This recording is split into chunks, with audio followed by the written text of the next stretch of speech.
yeah, that's about it. Keep in mind that this is primarily like an educational thing. So keep questions focused around design, and, you know, just be good to people. Just don't. We're gonna play now. Because it looks like I stopped here because they gave me like an intro thing that I mostly ignored. It looked like it was story stuff, and we don't care about story today. We care about design. It led me to this screen, and it looks like we're gonna get into the tutorial.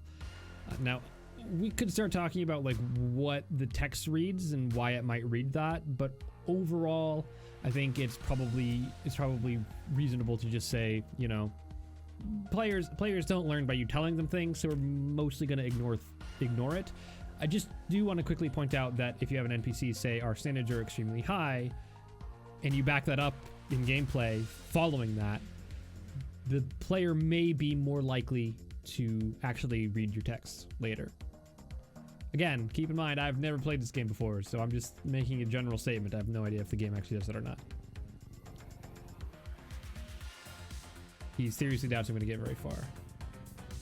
Well, so far so good. Oh, hang on, I've got my thing up still. Ha-ha!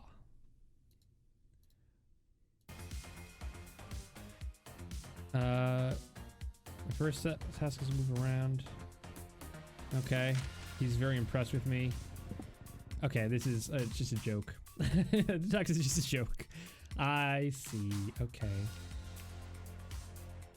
I can't use the D-pad. Actually, can I open that up again? It's empty. I got it. Use lockpick. I can use the D-pad on this one. Okay, so lockpicking has a timer attached to it that suggests that there's going to be some tension that builds around. Okay, he exploded. That suggests that there's going to be some tension around probably using the lockpick under pressure. There's clearly an aim button, so there's going to be some combat. I wonder if you can lockpick while you fight while you do combat, or if there's a different tension that builds around. Oh, we've got a different guy. He's teleporting me some money. Use it to buy. Okay. Oh, you gotta press A to pick it up. Now see, that wasn't too bad, because if they had done the money before the chest, you actually have a really reasonable chance that the player is gonna be like, how do I pick this up? How do I pick up the money? But because the chest and the door already happened, like I'm already accustomed to kind of spamming A. Actually, even just the fact that I have to do dialogue and that you use A to get through the dialogue kind of helps tutorialize you on that. The main screen also had that, where if you're going to start with the gamepad, it said press A. Like, you'll notice that said press A, not press start, right? Because if that says press start, then I get to this situation and I'm not necessarily in the headspace of pressing the A button. Even though it's mostly a subconscious thing, that kind of thing can actually do a lot to make sure that the player is kind of intuiting the right decisions. Because player intuition, it's really important to remember, is that player intuition is very much not something that just happens. It's something that you carefully construct. It's something that you carefully build into the game. We can tap on Windows. Doesn't do anything, at least not yet, but useful to know.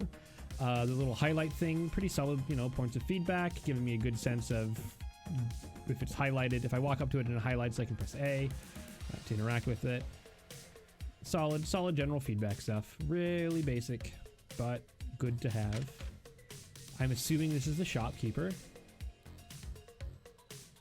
Let's see if we can just not go there.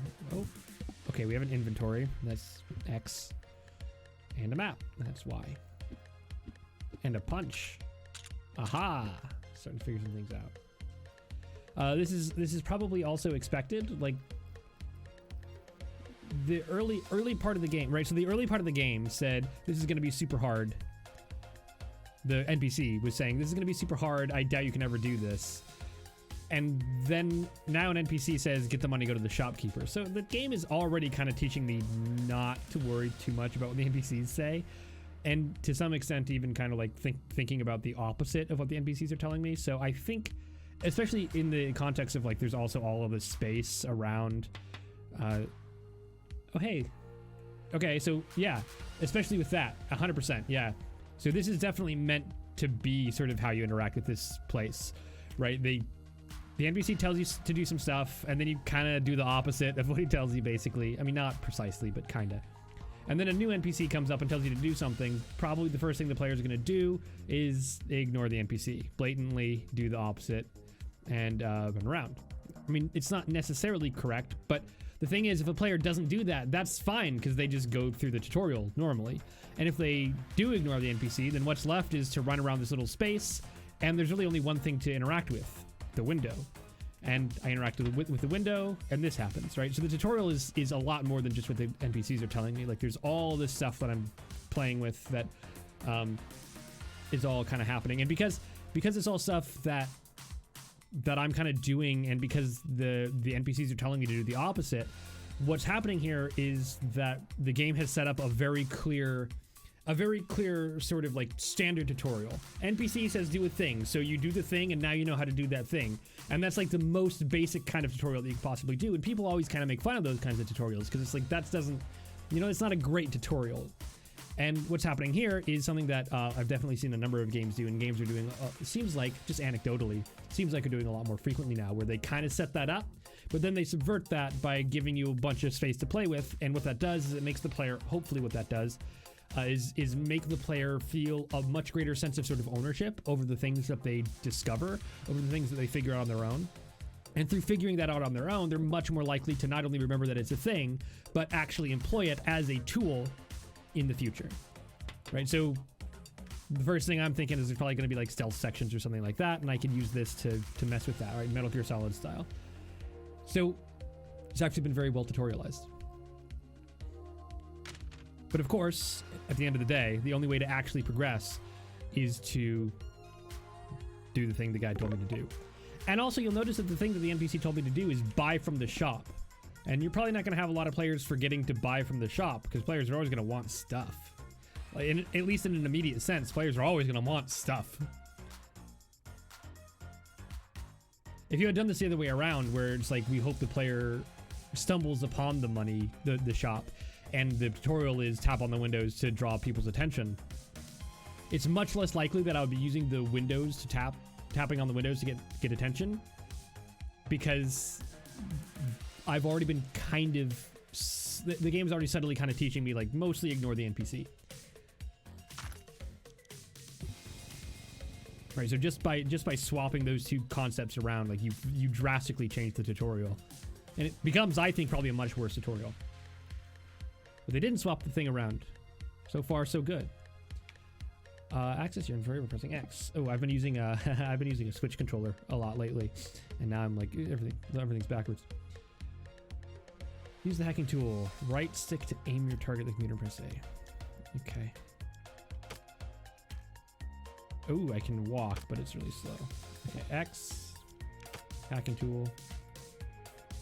A. Yeah. Can do anything. I can run around.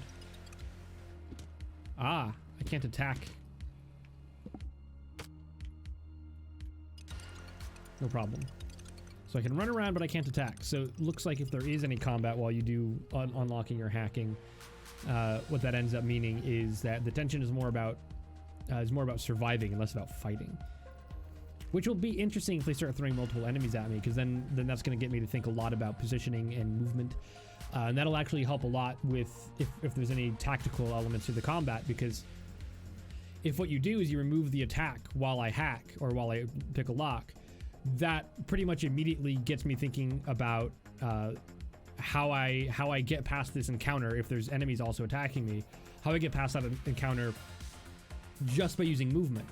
And the reason that's so it's well implemented here is because I have to start an action consciously. I have to on purpose start lockpicking or hacking. And if I on purpose start lockpicking or hacking and that locks me out of using my attack, there's no ability for me to really say like, wow, this game is dumb, it doesn't let me attack. Because I already know that, right? I've learned that already. So if I start hacking, I'm knowingly getting rid of my ability to attack. So that helps remove that layer of disconnect between player and game, because it's based on an actual decision that I'm making and not just a thing that the game just imposes. If the game simply imposed it, it has the potential to feel very arbitrary, whereas because it's tied to to a conscious decision, I really only have myself to blame, right? So then what that does, even beyond that, is while I'm in combat, these things are, if I'm getting attacked by enemies, and again, I don't know, I assume that's going to happen, but if I'm getting attacked by enemies, now I'm thinking about, you know, I don't want to cancel the hack, I don't want to cancel the lockpick, so I have to survive by running in place. And what that teaches me in turn is how to use positioning and movement to my advantage in combat, which then therefore further tutorializes the combat, because now I'm using movement as a tool, even when I do have option to attack, right? It makes sure that I'm not totally reliant on the attack. So far, I'm very impressed with the tutorial. It's doing pretty much everything right. Yeah, it's a good tutorial so far. We're gonna read this email to see if it's a joke. Nope. Trial mission, see what it is, press Y. Well, again, I am going to assume that what the game wants me to do is not that. Notice, see how it's teaching me? Isn't that neat? And then they don't give me another locked door. It's not a window, it's not a wall. It's a door. I can just open it. And then I'm down here to where this NPC was. He's not down here anymore. It's a little unfortunate. Okay.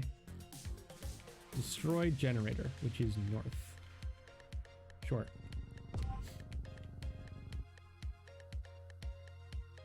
Oh. Hold A. Oh, that's a little awkward. It's a little awkward that press A is like open close things and then hold A is get information on things, but there might be a good reason for that. It'll depend on it. Right now, part of the reason it feels like that feels awkward is because I haven't used a lot of the other buttons yet, so it feels like there's a lot of room to do things, but it may very well become clear later that, yeah, actually all the buttons are really important and this was like the least awkward option. Okay, so bouncer hostile, resist damage small, and resistance leader. All right, we don't know what any of that means yet. We don't know what any of that means yet. We got an item, it's called the wall bypasser. This is a good one because just sort of anecdotally, it didn't really occur to me that there would be an item that lets you pass the fence, so my first thought was like, go north. It wants me to go north, so I'm just gonna go the furthest north that I know to go so far. And it took me a minute before I realized, like, oh, I just picked up an item, and I mean, that could be because I'm talking, but also, like, I'm not really accustomed to using the items yet, so it kind of makes sense. But also what that means is if the player does do that, because the player has the option, right? It's not like they don't like lock you in a menu and go, you have to press B in order to escape the menu. It's a space that you can play around with, which means that I have the opportunity to come to the conclusion that I should use item on thing, right? And it's a super simple problem to solve, but that's pretty much the degree of difficulty of problem that you should be worried about in your tutorials. You shouldn't be worried about, like, how do you use these items in a multi-step process. You should be worried about, hey, how do I get the player to think use item on thing, right? That's the first step. And you don't want to take that for granted either, right? You don't want to, again, just like with intuition. Well, it is intuition. You don't want to go, well, it should be intuitive to use item on thing. You don't just assume it's intuitive. You can set up your tutorial to make sure that if players aren't intuiting use item on thing, they quickly realize, oh, of course I should be using item on thing. And they are therefore further tutorialized. Okay. Not to fight back under any circumstances.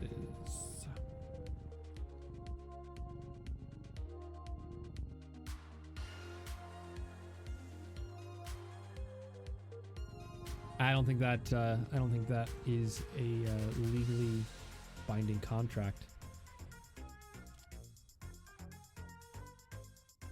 Yeah, see, he's being very meta about the concept of it being a tutorial, which is on purpose for the reasons we've already talked about.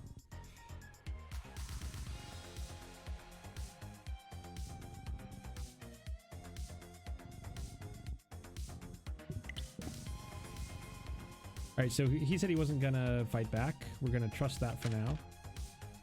See what happens if we don't. To continue sort of... Okay, so the enemies have kind of a tether. Which is interesting, because before I was talking about how the game might get you to like use movement to mess with enemies. And then the enemies have this little tether. That makes sense. And I can close doors. Oh, he like stopped following me. Can I... Okay, they can open doors. And now I'm stuck in here. Okay, so I really have to fight this guy. Just like before, the goal is to fight the guy. I don't have that item anymore, so I can't like keep going. Ah, what's this? Baseball bat. Okay, so weapons. And I can... Yeah, I can change weapons in the inventory. I can probably quick slot those. Okay. Okay, seconds. I can quick slot things somehow. Aha, here it is. This. Ah, see, here's why you can't use your D-pad in the menu. See? Ah, I knew it. I knew it was gonna be a thing.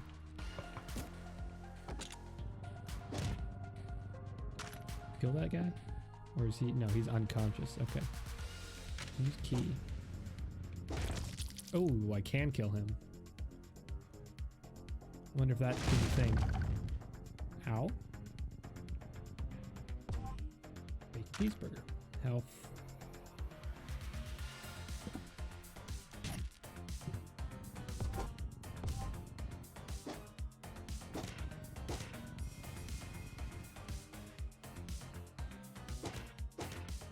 Okay.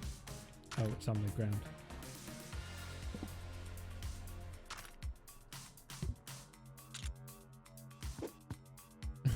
Oh boy. Okay, so this is where the aim comes in handy. Left trigger.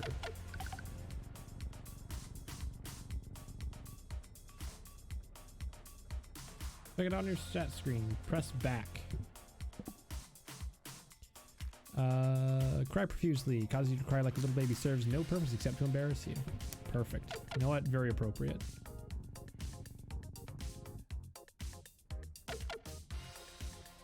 Why then? Oh, really entrance. Press A. Oh, okay. So it's there's a limited fast travel.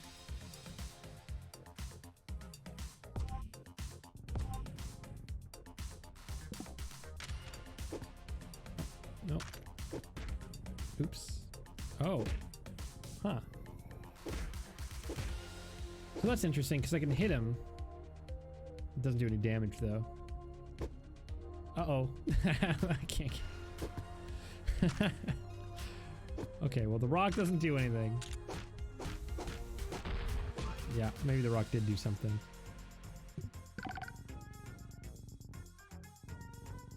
Would have liked a little bit clearer feedback on that, because when the rock hit the generator, it kind of it didn't really have like a clear sense of sort of satisfying visual feedback that I got. That was like, okay, I'm doing damage, but it also didn't have like a really pathetic little tink tink noise or anything that would indicate like the rock is useless here. Very small point, but it would be nice because now next time I run up to something like that, I'm not sure if something like a rock is going to work. And also it doesn't give me enough information that I can start figuring out like what would work in certain situations and what wouldn't. It's another one of those little things that, just like the way this tutorial has been doing very well so far, it's another one of those things that you can just like weave in very smoothly and very carefully, and it doesn't get in the way of anything.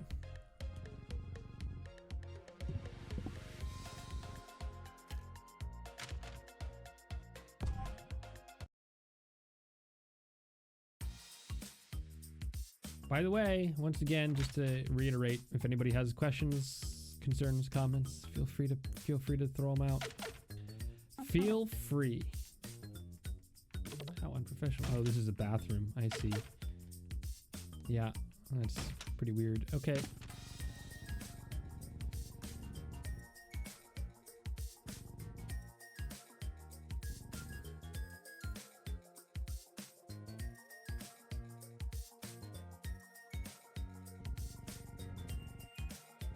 Only through elevators. And they want me to do a bunch of other stuff. Highlight on the map.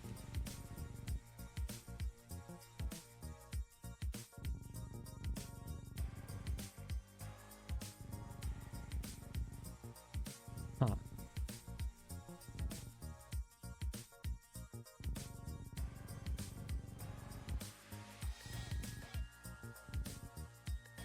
There's a lot of jokes.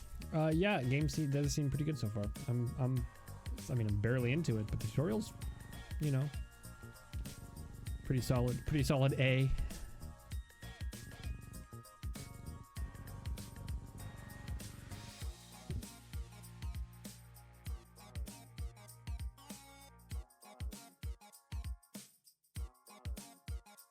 That guy talked a lot, and I remember like none of it. I guess I didn't have to talk to him.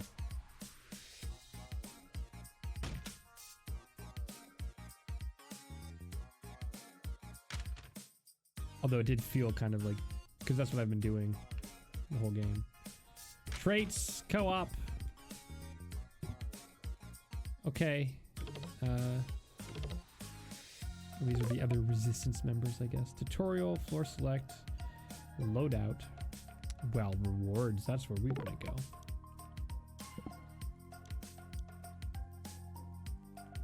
All right, I have no context for any of this, so that's not. Loadout. Reroll items. Oh, I see. Okay, it is a roguelike.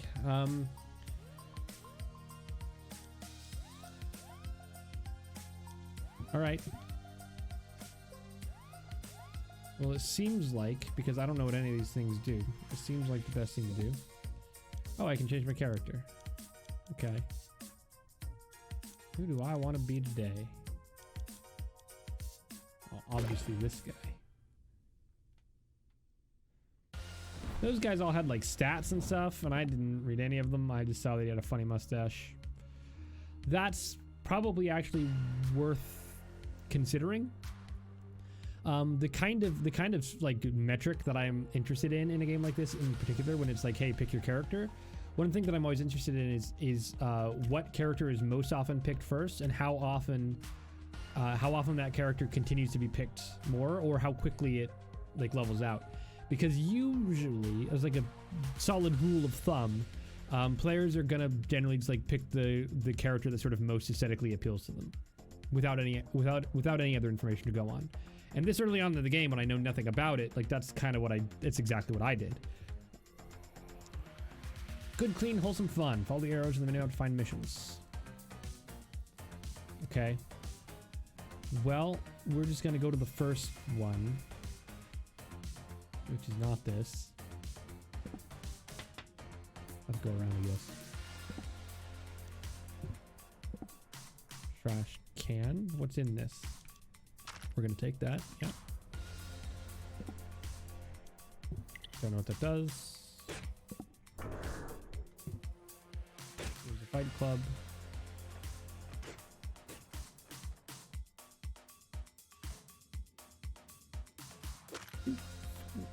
Oh, he's a thief. He took my syringe.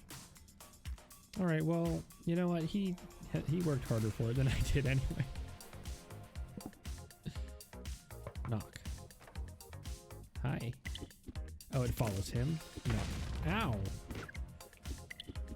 Oh, these guys are all fighting me. Okay. All right, I'm very bad at this. I have really no idea what just happened. So the tutorial was great, and after the tutorial, I started to get a little bit lost. I have kind of no idea what's going on here. What is my objective? Okay, so I need to go to the arrows. Can I just break it? I can just break it. Oh, no, I can only, oh, interesting. Okay. Right. So the countdown has been started. Well, you know, I probably deserve that.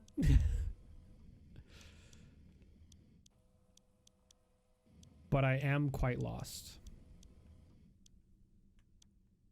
Sure, let's just go back to this guy. We're in the slums one.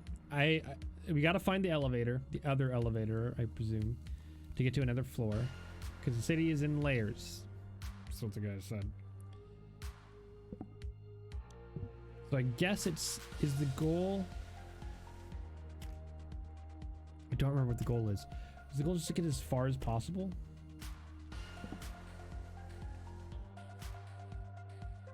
Okay, current floor. Yeah. I can do this. Takes me to the graveyard. All right. Yeah, so. Aha. That's why that happened before somebody attacked. Right.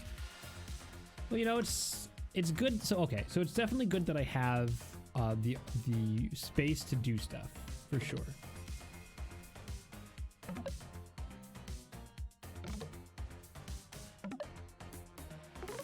This, anything? No. I'll take that gold. It's definitely good that I have the space to play around, to figure some stuff out, maybe. This is all your mission objectives to the next floor of the city. Fail them. Either way is good. Okay. And the objectives are the red arrows. So we got to go finish the objectives. All right. Okay. I'm starting to get it. Starting to get it. It's basically like a little puzzle. You have 3 objectives. Well, I currently have 3 objectives. I have to kind of get through here to get to them, and there's these little puzzle rooms. Okay. All right.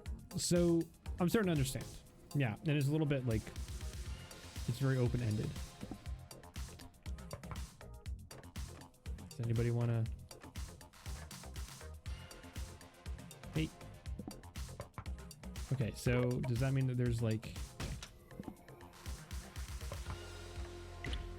Yeah, and this is like trespassing and... Yeah, okay. Okay. Oh boy. Starting to get the feeling that fighting is probably not the best way to handle these situations. Or maybe I'm just terrible. Both of those are possible. Okay. So that gets me to one thing. Open locked doors. And that gets me that. I just missed an item, I guess. Is that an item? Ran out of time. Let's see. Did I accidentally start this countdown?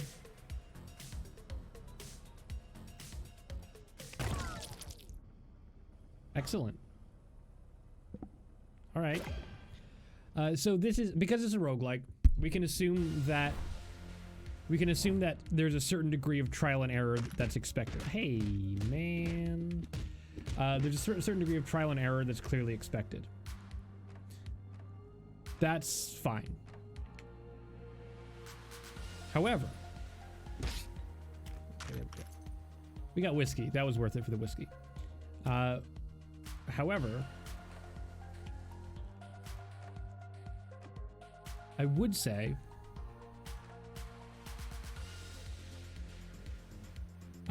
they throw me in pretty quick. It might be worth, and maybe this is the case, but it might be worth taking the extra time to sort of build the first level, not procedurally generate it. You know, give me, I mean, obviously the tutorial is, but having one that just kind of gets me accustomed to working with the machines, these boxes that apparently do a countdown.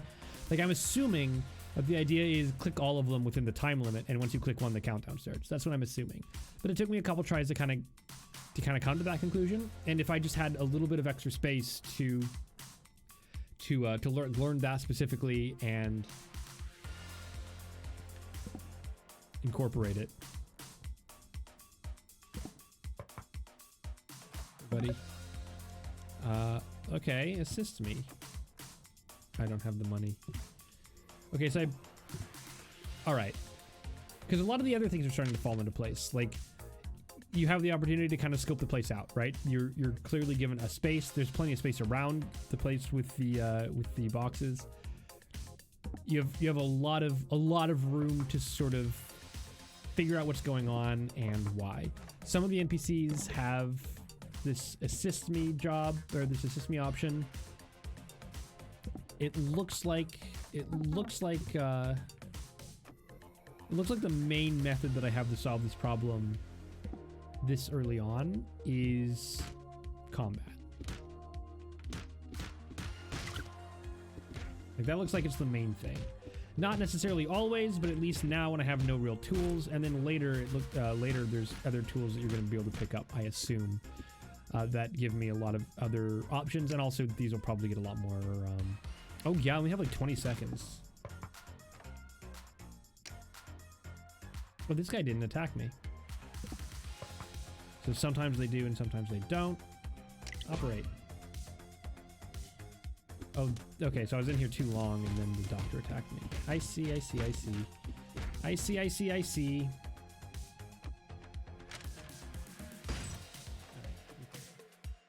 I'm merciful. I said as though I have a choice. Yeah, so we completed that. Okay, we completed our first objective. Yay. That looks like there's some items in there that we... Oh no, there's like cameras or something. Not really clear. Retrieve item. So we can go in here. We have to unlock the door, which we can't do. I guess we just go to the elevator, right? That's what the game is getting me to do. So they were telling me. Neat. Right. Yeah, alright. I still have missions to do. Okay. Hang on.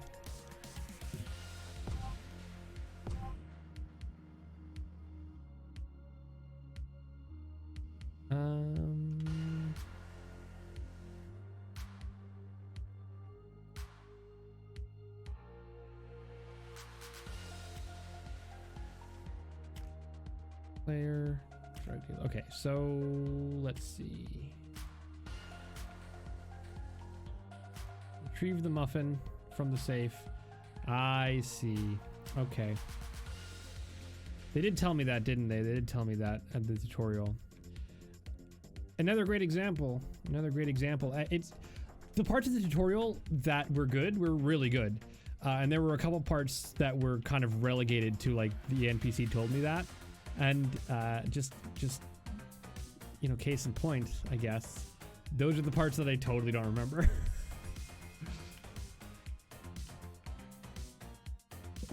But I think, right? I think that was just a thing that the NPC told me. I mean, I know you did it, but it was that kind of like the NPC told you to do it, now I have to do it tutorial. You have to find the safe. Okay, I understand now. You have to retrieve the MacGuffin muffin from the safe. Yes.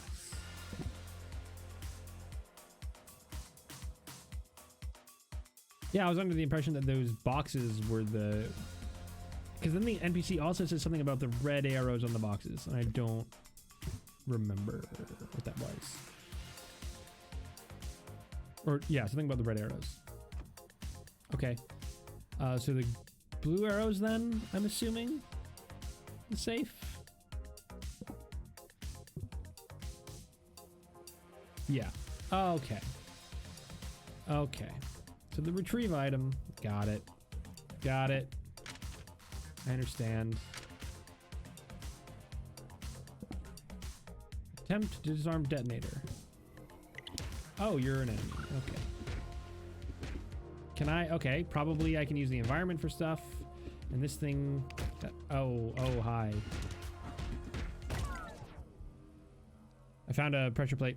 All right, something to look out for is the pressure plates and see if you can notice them, because I would be interested. Did anyone notice the pressure plate before I hit it? Because so far I haven't noticed them until after I hit them. And I'm wondering if there's something that I should be on the lookout for that I'm missing that just isn't making itself apparent to me. Oh, look at that. I think, okay, let's test. Yep, that's the pressure plate. Okay, found him. if nobody, we might have to go to the tapes on that one. When I watch this back, something that I'm going to be wanting, I don't know the answer to this question, but when I look back at this, what I'm looking for if I watch this backwards is, were these pressure plates on the floor visibly before, or have they started to become visible now? Because if it's a matter of like once you get killed by a pressure plate trap and now the pressure plates are visible, that's a different thing than, oh, I totally missed the pressure plates. Because again, with a roguelike, you're expecting a lot of iteration. But the iteration has to be very, very careful and very clear, because the issue here is you can't iterate on a specific thing. You have to iterate kind of abstractly and generally. And I'd be very curious to go back to the footage to see if those pressure plates were things that I was just being blind and didn't notice, or if that was something that popped up later.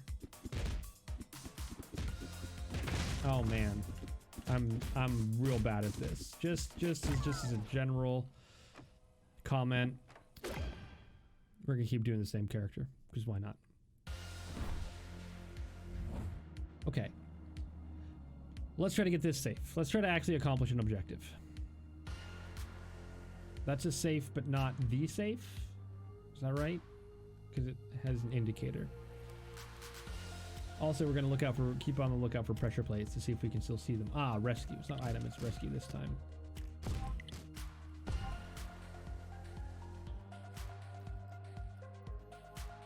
That dude looks like he has a gun. I don't like that. But also, maybe I can grab him.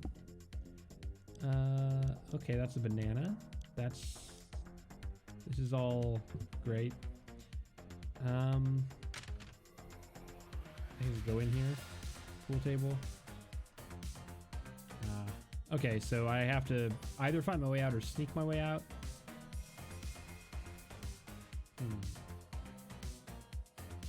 Okay. I actually like this a lot better as a... I like this a lot better as a level to start learning the ropes of this game. And this is why one of the things I might have suggested earlier was maybe don't do a whole procedural generation. First level, no procedural generation maybe. Because hopefully you can see, because of the simplicity of the layout and the clarity of the visual feedback, like, I've been fighting. Fighting is a little tough, at least for me. These people clearly have weapons. That's very obvious. And that's... So the danger is very clearly represented.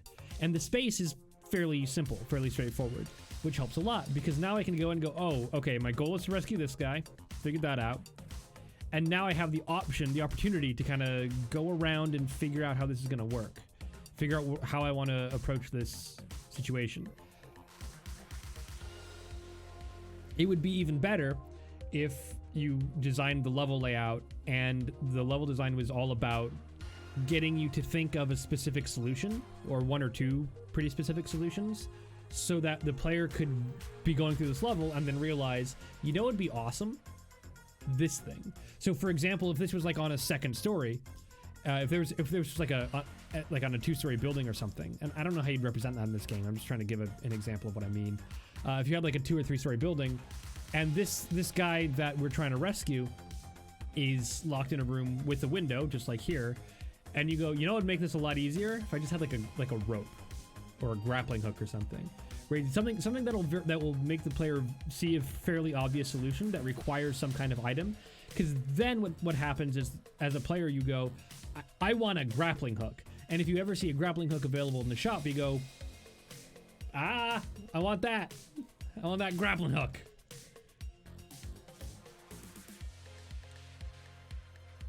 Because what the issue that I'm running into now is, I see the space, I understand the problem, right? This area has given me a pretty good, clear understanding of the problem. I need to get that guy out, and I need to do it in a way that probably doesn't aggro these people, because I probably can't fight them. I'm probably gonna die to them. So that's the dilemma. But I have no idea how to approach that. And, you know, I could sit here and think about it. I can play with some stuff. I'm sure I can come up with something. But as the first level, or as a very early level, as a way of teaching your player, having like one really obvious sort of solution helps a lot, because it starts, like, you can think of it like momentum, right? And giving them that one really obvious solution kind of gets the ball rolling.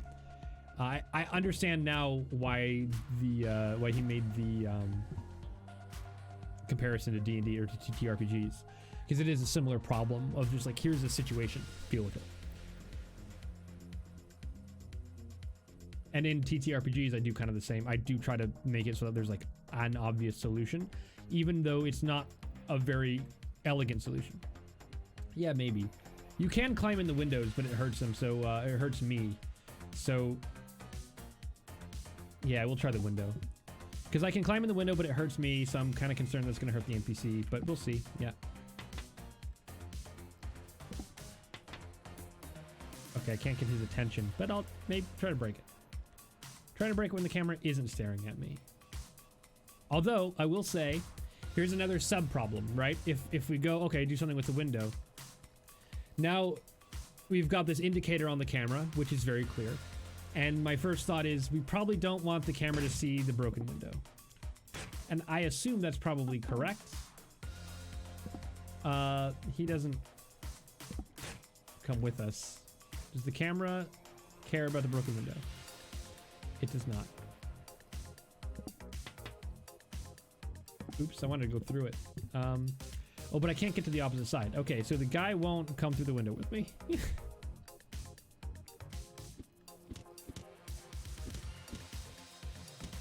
I've seen walls blow up before, but I don't have the tools for that, clearly. That's a safe. Uh-oh. Well. Oh, no. Oh, run, dude, run. We did it. We did it. I solved the problem. I solved the problem. We did it.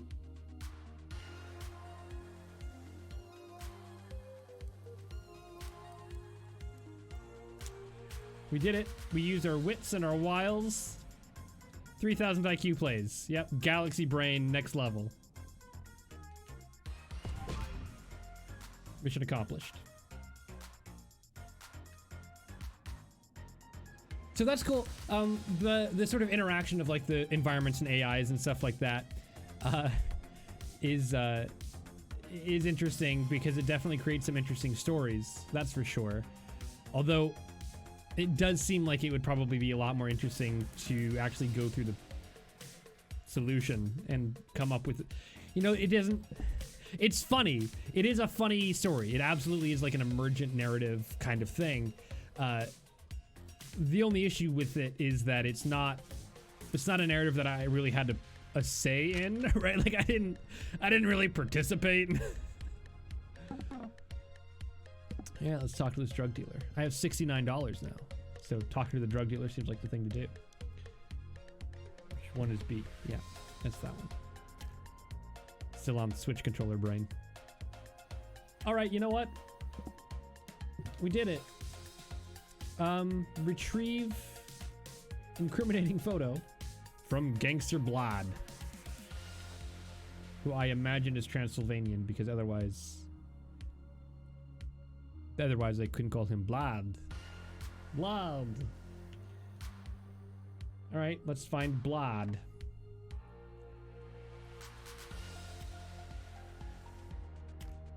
Is that the red arrow?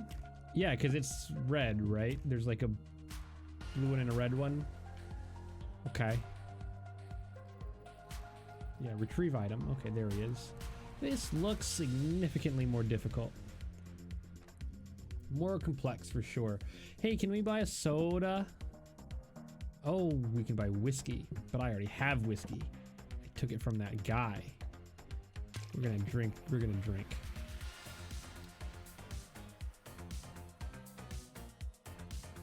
Okay.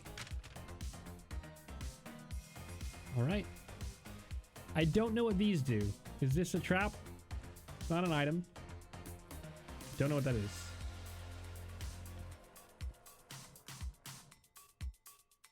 We've run into things like that. Oh, I can Metal Gear Solid the wall. That guy's coming all the way around. What the fuck? Okay. Well, let's hide. Let's read the email. Oh,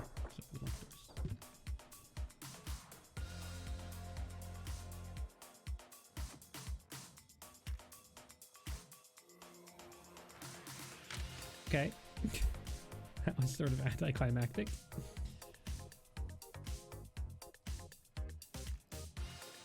Hello. Oh, this is mine now. Yep.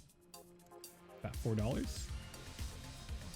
Okay, so we can draw him out. There's another thing we've learned. Okay, we can draw him out. We can draw him out real far, too. Very convenient. So if I maybe punch the wall a bit, that guy does not get drawn out. And I do not understand why he does not, but the other person does.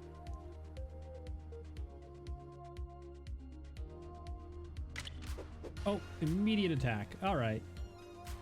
Oh, he's like tethered to the space. Oh, no, he's not. Hey, what the, why?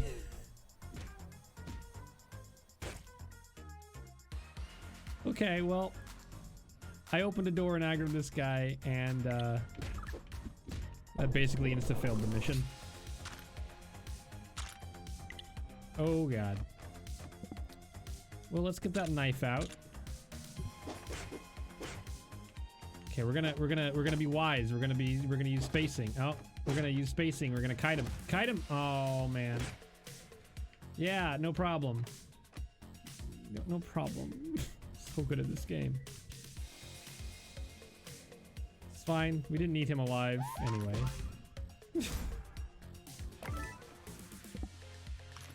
Well, my friends, it wasn't a clean victory. But it was a victory nonetheless.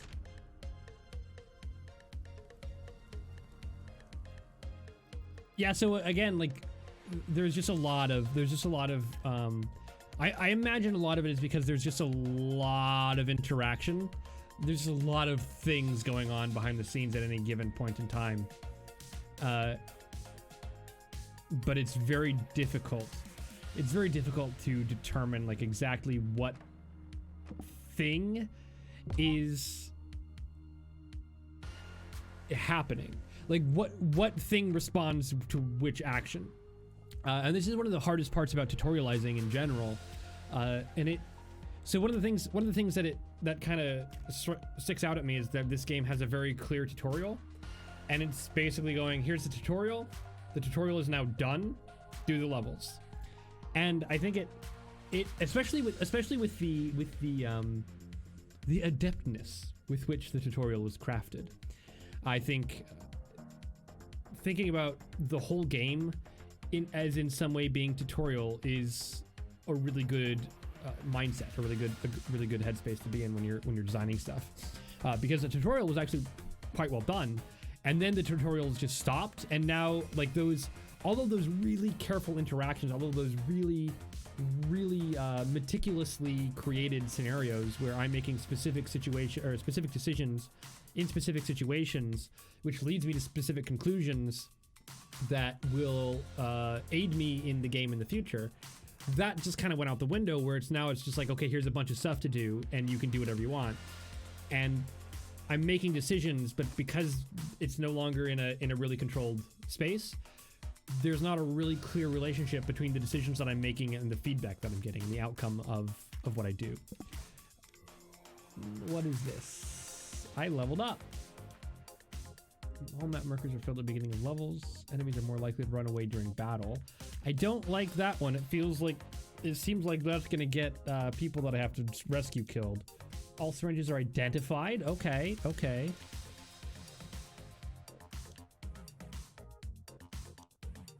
I'm gonna knock people through walls. See, the thing that appealed to me most there is definitely the thing that that actually tied in really well with what I was talking about. Because the thing that appeals to me most in that situation is definitely the thing for which there was the clearest feedback. And also, by giving me that item, and here's another opportunity to tutorialize, here's another great opportunity to teach your player, is I've attacked people, and I've seen people get knocked through walls.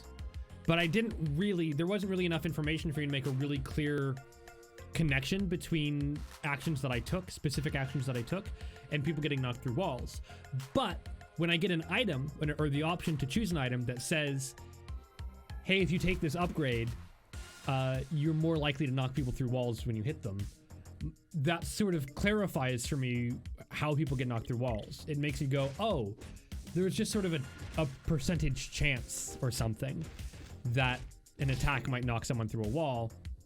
And then I can infer things like, if I'm using a weapon like a bat, something that has like a lot of, it seems like it would have a lot of force behind it, I can probably assume that that's more likely to knock people through walls.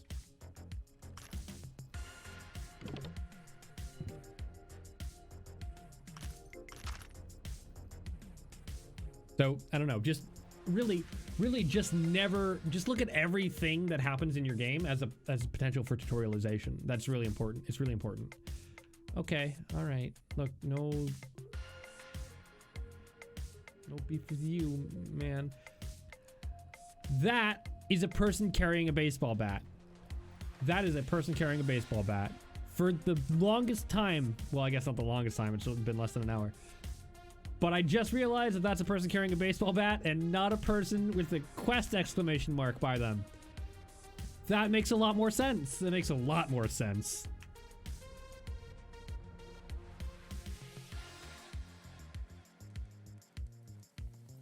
Okay.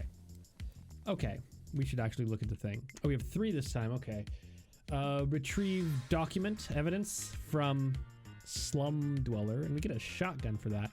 Okay, so this is kind of an interesting little structure. Because we can see all of the things and we can just go do whatever, probably the smarter thing to do here is go figure out how the layouts work in each of these places, and then decide which rewards we should get and in what order to get them. Because freeze ray and shotgun both be very useful if, for example, if operating the switch requires fighting through our way through a lot of enemies, it's probably not the first thing we want to do because we get a weapon. This looks like something that requires fighting at least one enemy. Okay, let's see if we can... Let's check out that slum dweller.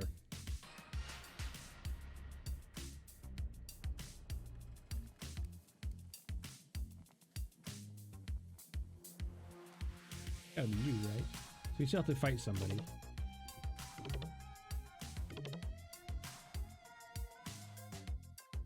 Okay, and there's no windows.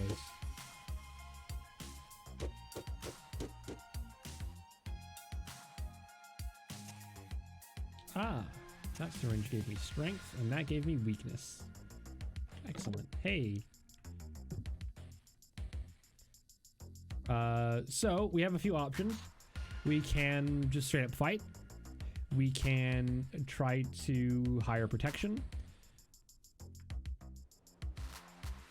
That's about all I can think of right now. If anybody else has any suggestions, we can talk about what other things might... Optional mission. Chicken nugget. Shopkeeper.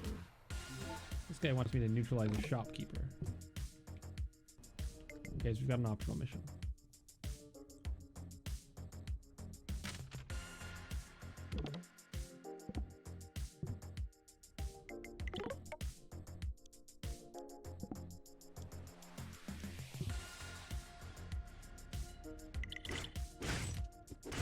Whoa, there's a fight in the street.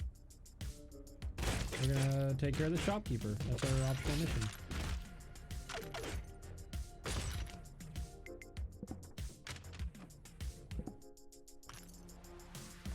Not bad. We're gonna deal with this optional mission first, and also take all this free stuff.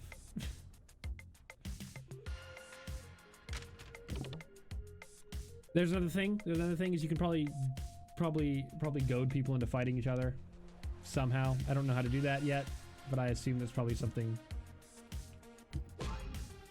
Oh yeah, chicken nuggets. All right, let's go try to find this slum dweller. What color was that? Yeah, that's the pink one. There. Oh, hi.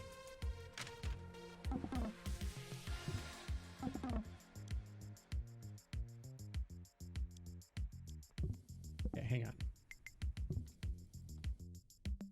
We need to retrieve evidence from Slum Dweller. So we can bribe him with an item, threaten him, hire him.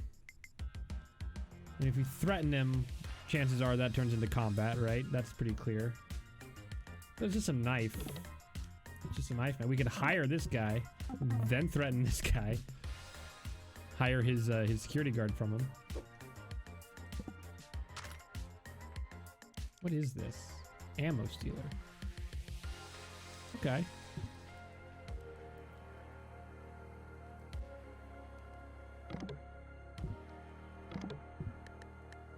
All right. What other solutions can we think of for this? If anybody has any creative solutions here, we can see if they work.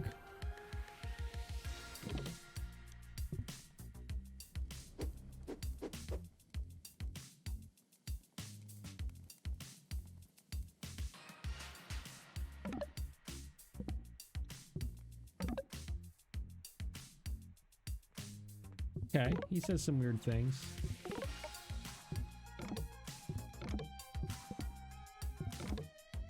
There it is. I like ragged clothes digest. Okay, maybe we can find that.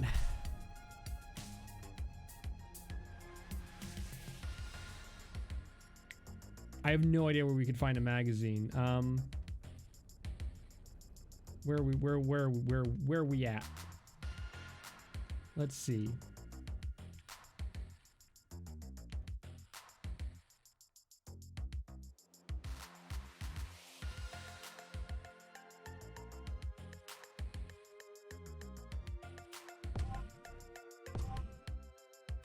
We got to figure out where the magazine is coming from. But you know, this is a little bit cleaner because there's definitely like a clear sense of here's this goal, right?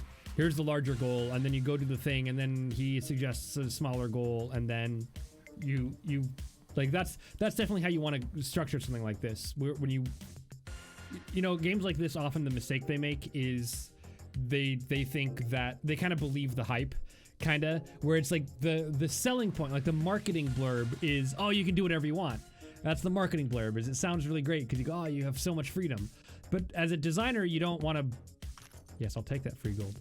As a designer, you don't want to fall into the trap of believing your own marketing hype, or believing the marketing hype of somebody else. Because freedom is never the thing that drives the game. What drives a game, especially in a situation like this, is that sense of like, here's your larger goal. This is your goal. And then in the pursuit of that goal, the one or two sub goals become very clear. And then in the pursuit of that goal, one or two sub goals become very clear. Because this guy, like with this, right? We need to solve the 3 mission objectives. We just have 3 missions that we need to solve. It points us to where those are on the screen. So we just go there. Then we talk to the guy and we get a little layout of the area, just like we did with the first mission that we did with the rescue and the people with the guns. And then we talk to him, and he goes, I like this magazine. We go, okay, so we can probably do this without fighting. If we find the magazine. So where might we find a magazine? There's some shops. We can check the shops. That's the first and most obvious thing.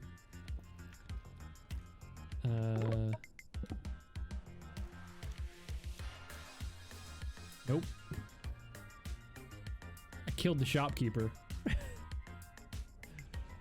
So I don't know. I didn't check if he had a... I did not check if he had a magazine. This is a drug dealer who did not care that I murdered the shopkeeper. The drug dealer is selling sugar. Okay.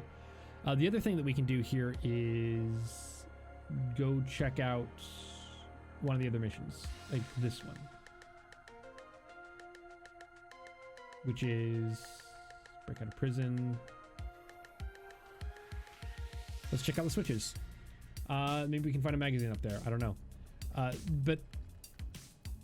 Yeah. Yeah, no, I've been playing this game for less than an hour total. Yes. Total forever. Yep.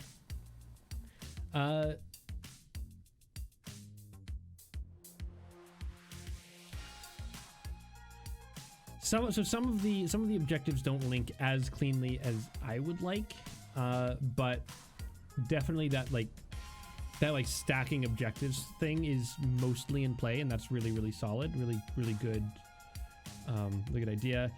And I mean, I could try to do this one, but it looks like there's gonna be some fighting, and the whole point was to do the other one so I could get weapons so that I could do the fighting more easily. This is just weird. I don't want anything to do with that.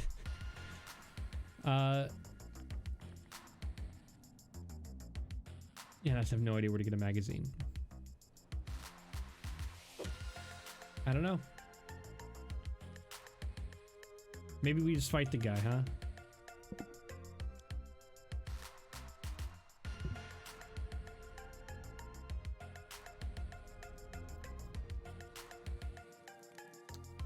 I don't know.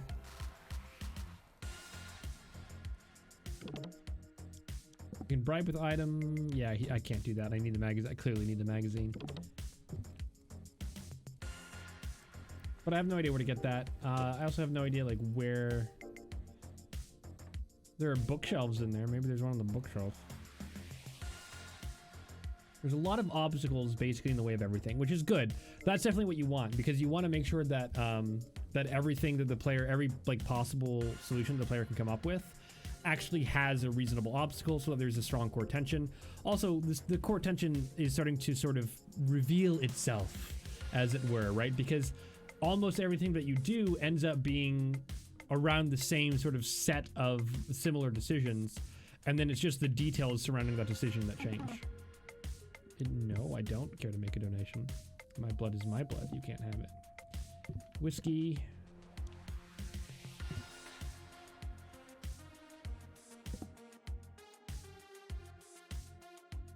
We get the magazine from the gumball machine.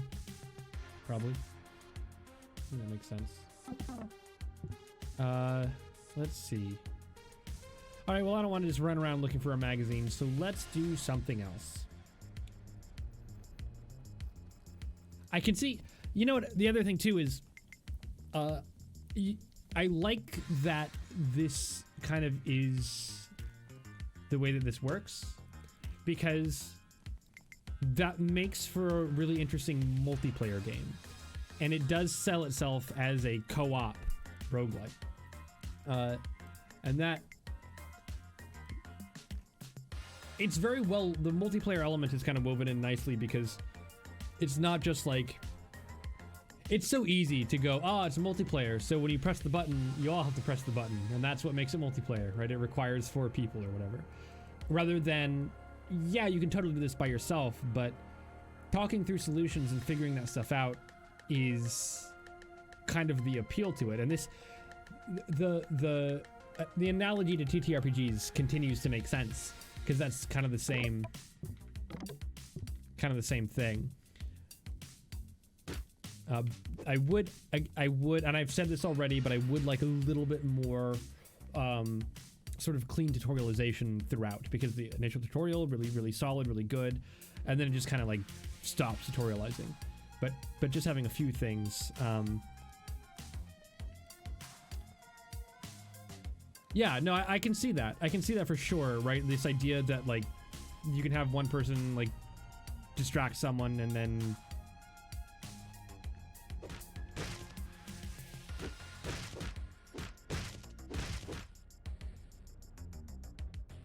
but there are also like little strange moments where I just kind of get stuck here. And I think that's the danger of games like this too, it's always tricky, right? Because if you design a game around like solving problems, you obviously want the player to have to solve problems, but it's also really important that the player never, well, it also helps a lot if the player doesn't get to these points where they just feel completely stumped. Now, I could do something other than find a magazine. Like, you can always fight, right? The problem with that is that, just like in D&D, just like which is a very good example of a game that also does that, where usually fighting is an option. You don't want to do things like, you want to be careful not to make a game that accidentally creates murder hobos, right? And also, it would be a little bit of a shame if all of the systems in this game just turned into, oh, you stab things. But I have no idea where to get a magazine. I have no idea how to solve that problem. Like, so far, combat has just been the most direct solution to most of my problems. And that's something that you run into with D&D a lot too, and that DMs take like a lot of care to try to not do. And it's very difficult. But the moment you get stumped, you kind of have to justify not just fighting stuff.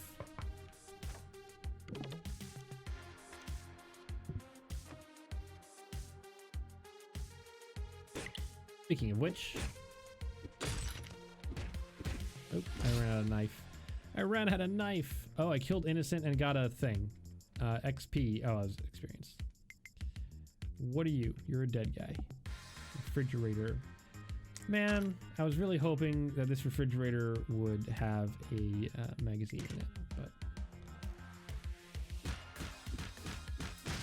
yeah. So this is the danger, is that if a player gets stumped and is going for like a non-violent solution, which I think the other thing too is if you're doing your job right, the players should be pushed to non-violent solutions, because otherwise you end up in exactly the problem that I was just describing. So you do want to make sure that players are being driven toward non-combat solutions. But the issue is that combat is just so clear, right? It's so clear what to do. You just fight your way to victory. But at the same time, if you're going to do something like this game, it's also kind of nice to have a solution like that, so that if players get stuck, they aren't actually stuck. You always have something you can do. But it would be kind of nice if there were like 2 or 3 obvious solutions that maybe cost additional resources or some kind of detriment, right? Because you obviously don't want players to be driven toward those consistently.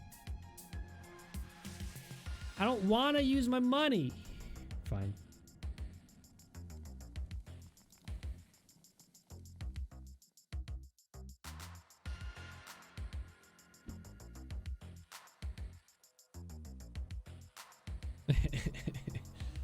Oops, I passed it.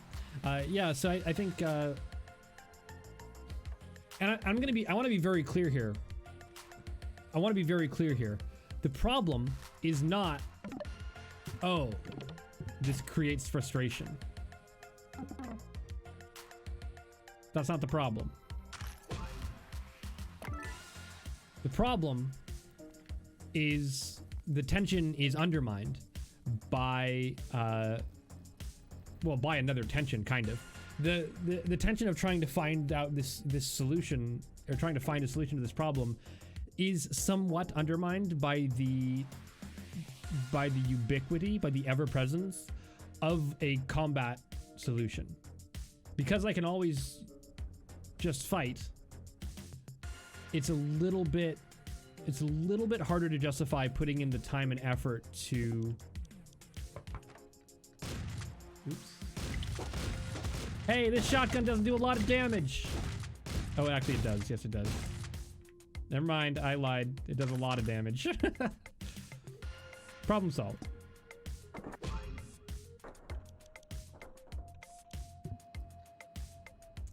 Yeah. Yeah, that shotgun was great. Oh man, pure skill. Pure skill, by the way. Just outplayed.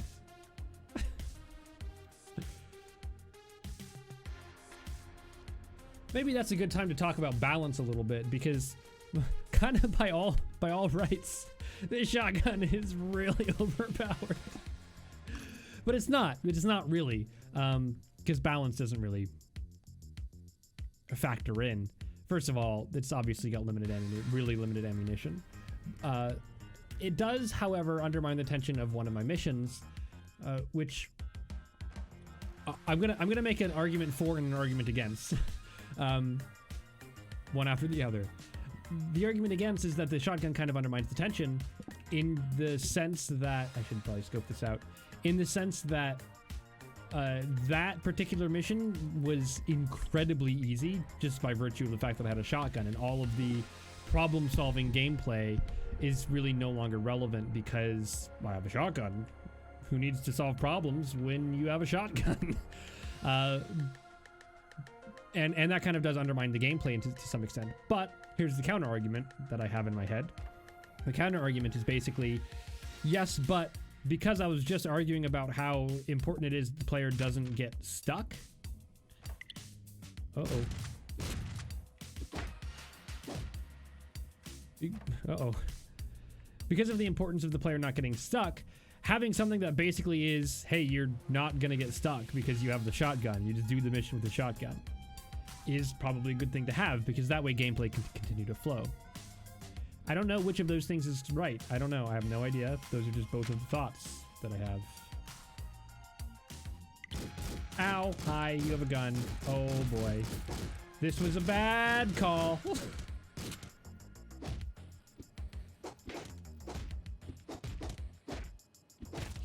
Haha.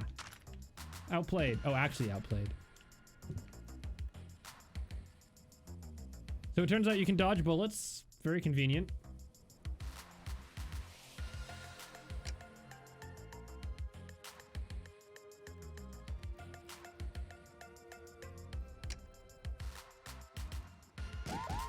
Ow. That's the gun.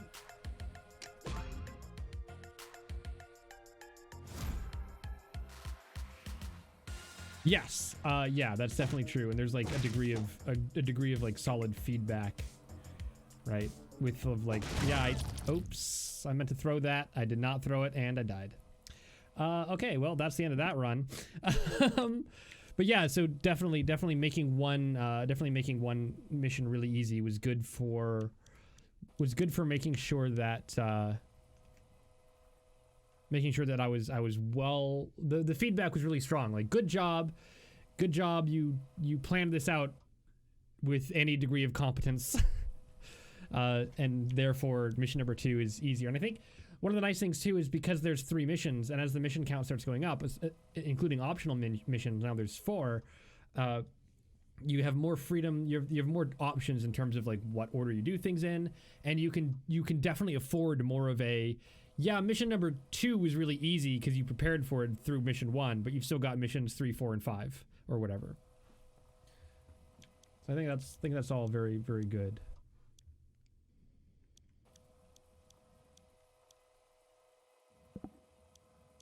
Can change your appearance. Oh, perfect. Yep. Perfect.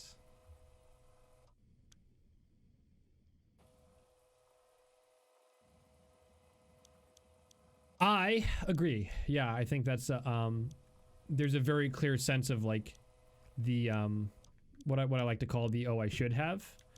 I should have done. Where like you go through the mission and you start doing one of your missions and you realize, oh, you know what'd be great to have for this mission is a shotgun.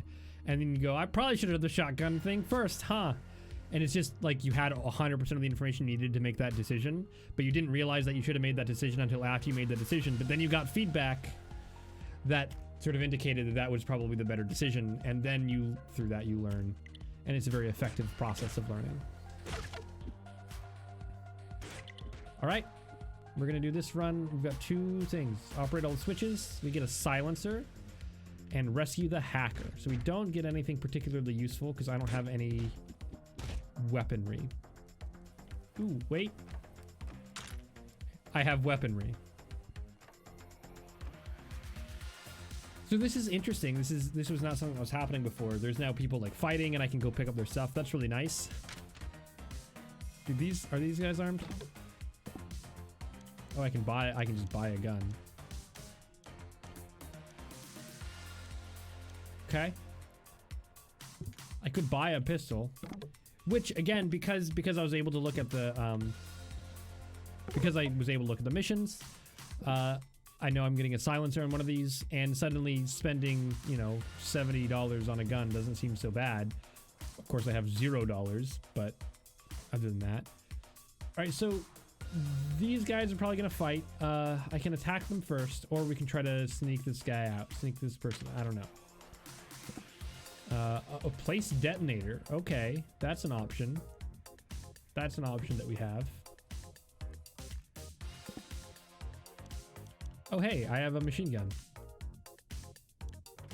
That's new. I wonder if that's a character thing or... Well, that was easy.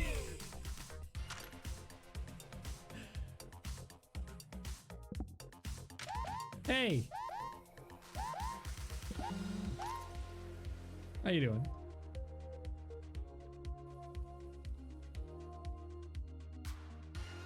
I don't know why I have a bunch of equipment this time. That might be just the character I chose. That's the only thing I can think of that it would be. That's the kind of thing, by the way, yeah, okay, that's what I figured. I was gonna say that's the kind of thing that is definitely something I would just like to know. Not a don't tell me thing, but definitely a tell me thing. So I've actually just been using a terrible starting character. That's...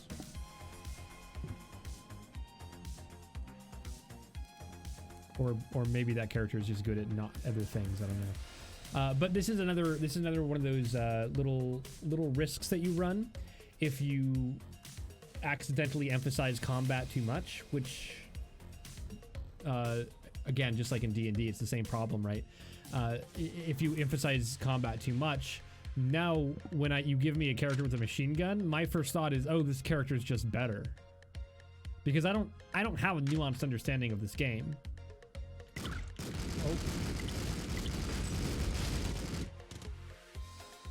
Machine gun's pretty good. Pretty good.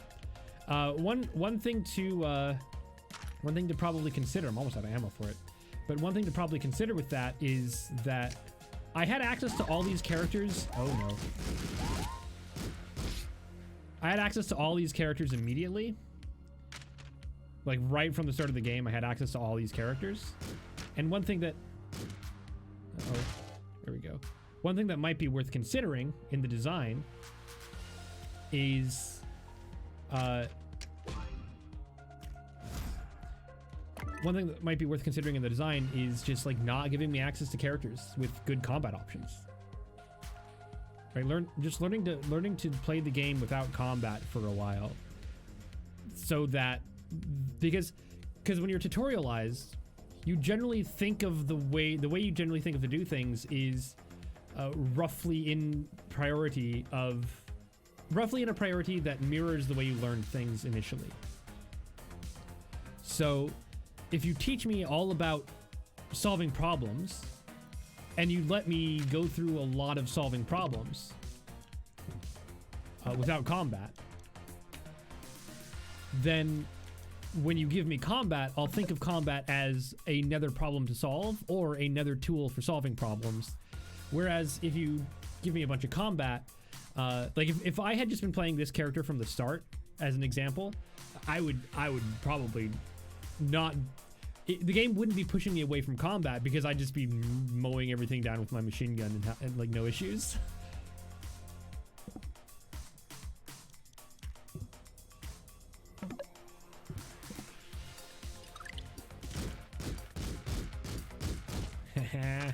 I'm a bad person. Does that block it? It does not. Oh well. He's dead anyway. You're not gonna attack me. Oh, I can buy another machine gun. Let's buy some grenades. That will help make walls irrelevant. So the other thing too is I think you know, it's a roguelite, and that means that generally one of your main driving forces is get as far as you can. What is this? Destroy all generators. Oh, I have a big quest. I have an optional big quest. Destroy all generators. I got it. I understand. What was I saying? Yeah, because it's a roguelite and you have basically, one of your big goals is basically to get as far as you can. shoot it? Is that exploding or? Yeah, okay. Because the goal is to get as far as you can. It actually helps a lot because then you can do things like, sure, yes, all of these things can potentially be problems in the design. However, a lot of it is mitigated just by the fact that your goal is just to get as far as you can. And if that's your goal, then every resource that you expend that doesn't need to be expended is a problem for you, the player. And that means that in a roguelite, the goals are often recontextualized less as solve this problem and more as solve this problem in the most efficient way possible. And that is really important. And that's a good like little callback, a little good time to give a little callback to core tension as a concept, because that's a very different core tension than solve this problem somehow. Right? Because solve this problem somehow is just, oh, I murder everything with my machine gun. No problem.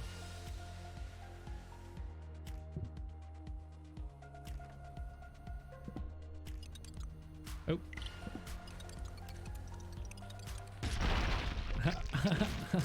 Great. Wonderful. I'm fine.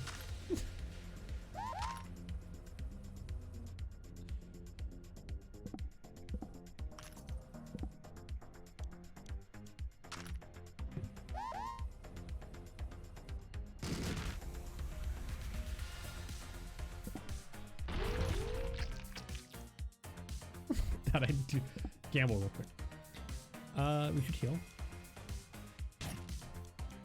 This banana. Oh, a banana peel. Neat.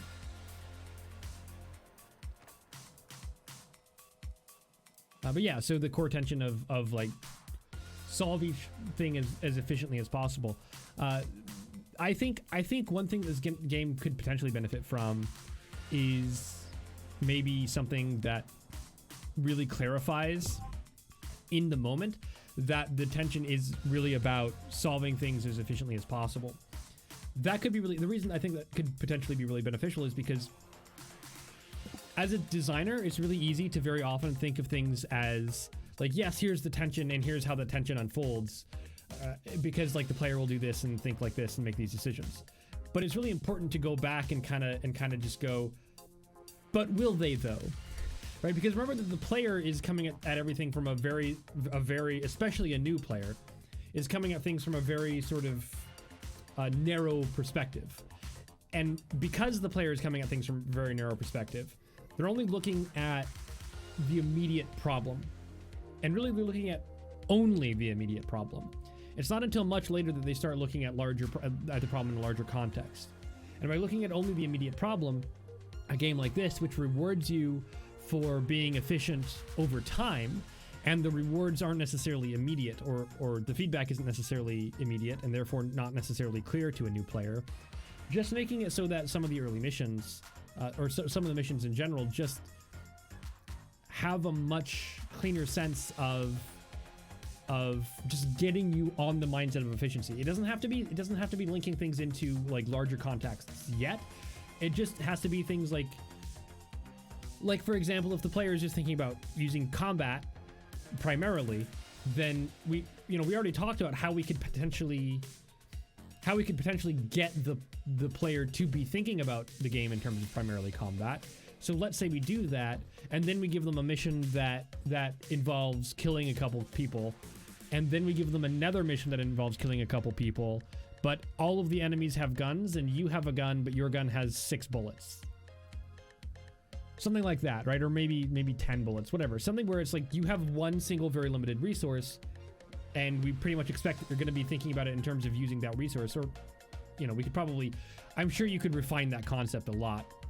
A gun and bullets probably isn't the best approach to that specifically. But the idea is that you would have like one very, very specific set of resources that you have to deal with. And that way you can get the player thinking about how to solve their missions effectively in an immediate sense, how to be efficient across these 2 missions, not across 4 floors, 10 floors, 20 floors, but very specifically across these two missions. And then later it becomes much easier to transition your player into thinking about things in a broader context. All right. All map markers are filled at the beginning of conquest. You're doing something with barcodes much more quickly. Let's do GPS, because I don't know what that means, and we're going to find out. Water is important, and I'm not drinking any. We can hire people as protection. And only have 126 dollars. It's dollars, even though it looks like gold. What's your mission? Retrieve incriminating photo from safe.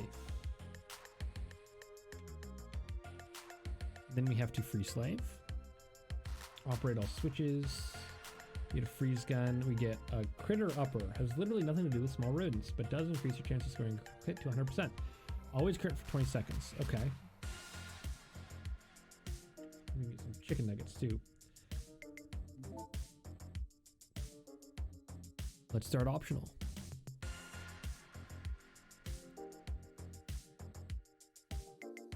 This is why hit points I think are such a common game mechanic.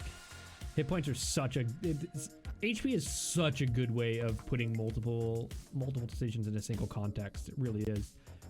Of just I need to accomplish this thing and then this thing and then this thing, but all of it is constrained by a single hit point bar, which is shared across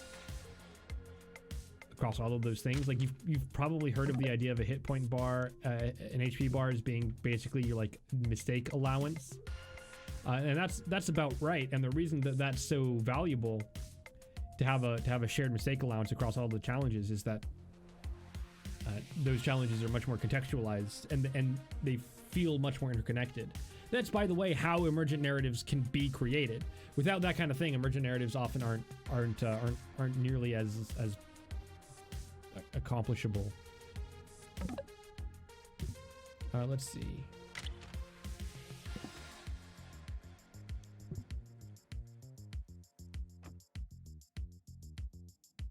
Oops, I didn't place it.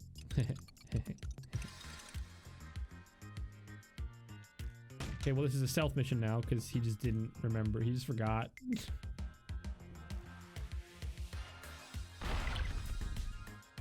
Oh my, what could that noise have been? Oh, I need to get his key.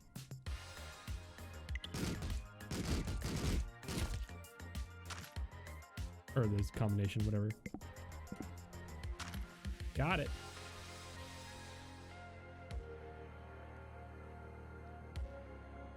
Man, fighting is just such a good solution to your problems. Need something from someone? Kill them. Take it. It's yours now.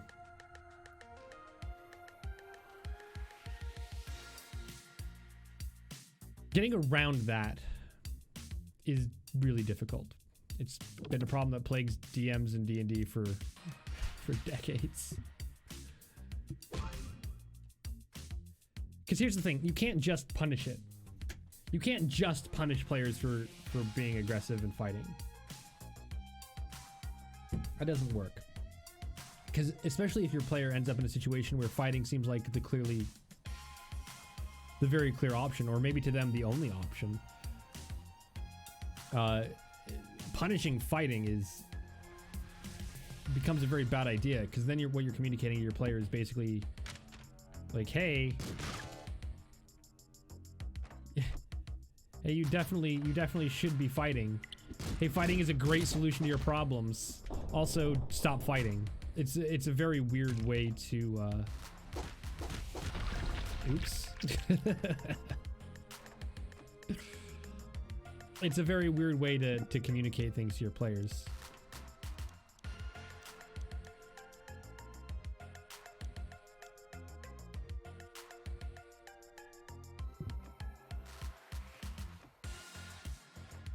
So the other option then would be maybe rewarding players who do non-combat things, but you have to get them to do the non-combat things first, which is why the tutorialization is so crucial.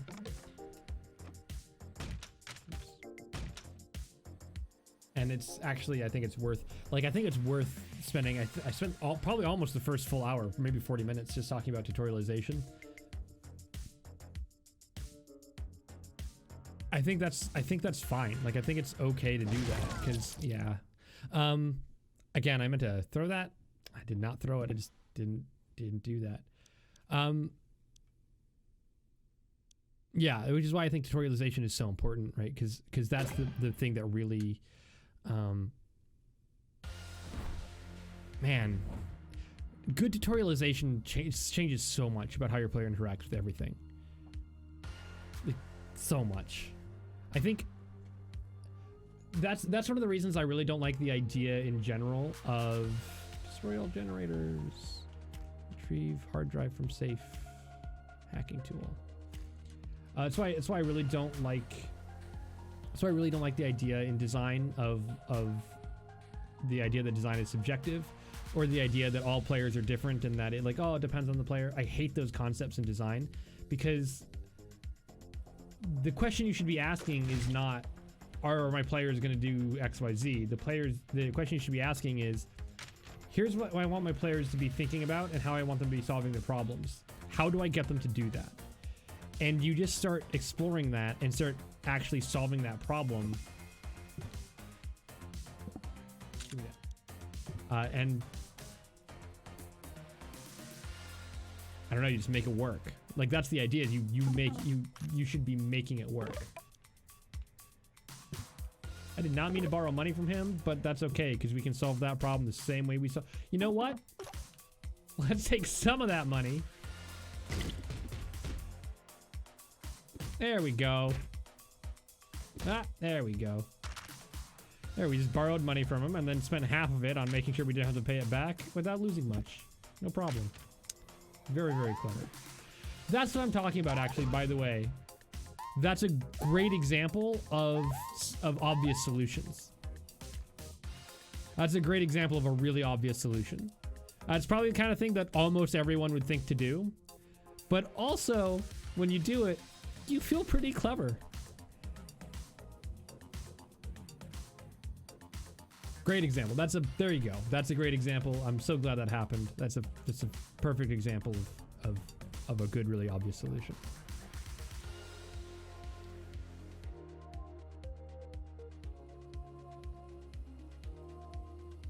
I think we're gonna wrap up here pretty soon. We're getting on to about an hour and a half, and I'm starting to run out of things I can talk about that aren't like really nitty-gritty details that I think warrant probably greater game knowledge. Are you not aggressive? Oh, you are aggressive. Yeah, but only to the guy that was protecting me? Alright, well that's fine.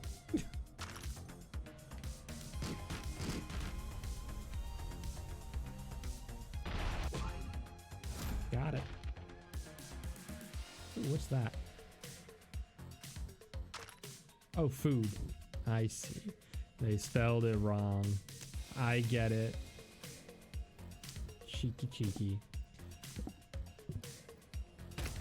Ow. Oh, see? It wasn't there. I swear to you. I swear to God it wasn't there.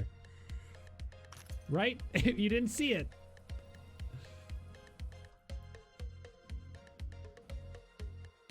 That's weird. Although I guess it kind of makes sense, right?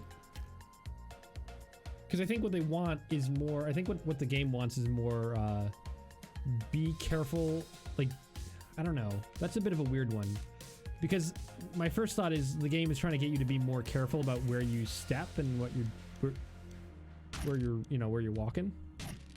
But going back to the actionable iteration concept, I'm not sure that it necessarily accomplishes that, because if I don't know where those things are on the floor, because they actually aren't, there isn't actually a visual indicator, then my decision that I make next time, there's not really there's no iteration there, right? There's no like, okay, I should do this next time. It's more like it feels more like a way to make sure resources are being expended.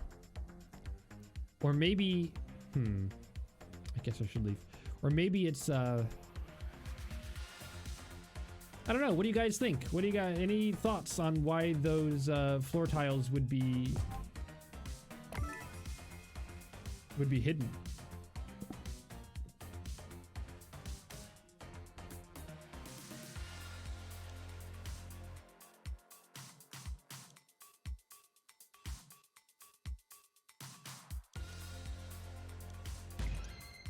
If anybody has any thoughts on that, I don't know.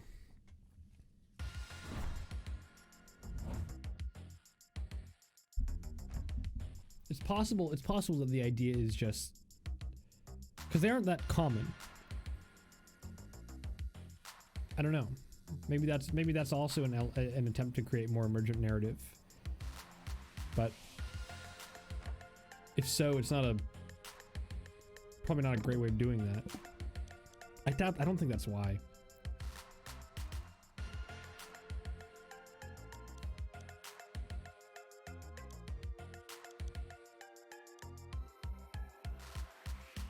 Buy a healing item for the first time ever. Oh no, I can't afford that.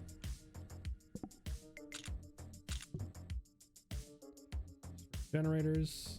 Okay.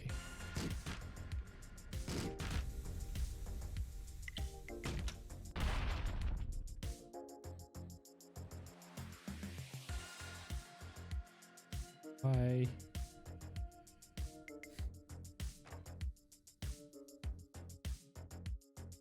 How long are you gonna chase me? Not very long. Okay, cool. I avoided murdering someone. Yay!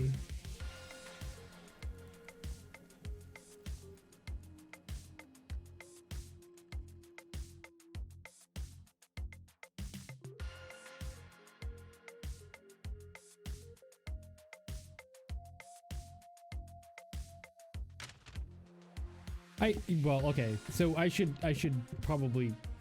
I asked a bad question. I asked what do you think the intent is, and that's really the wrong question. The wrong question is what would that accomplish in the gameplay? Because the intent is irrelevant. If your goal is to learn from the design as a designer, the designer intent becomes irrelevant. It's just a matter of like, okay, if you do this thing in this context, here's what the sort of result of that is. And now as a designer, you can utilize that.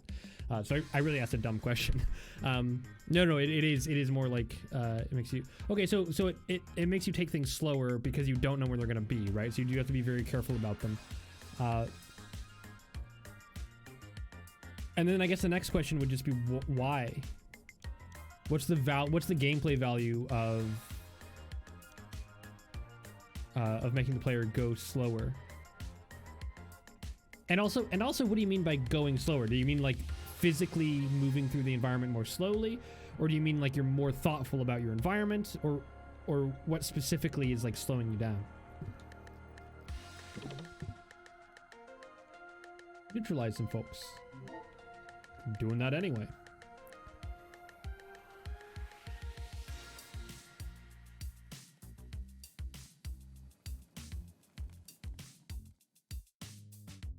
Problem.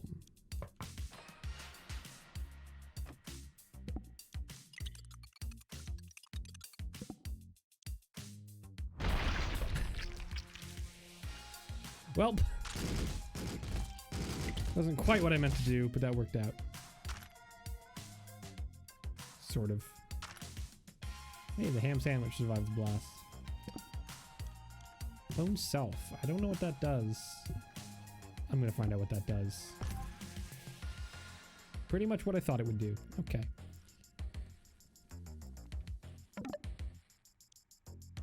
I see. Okay.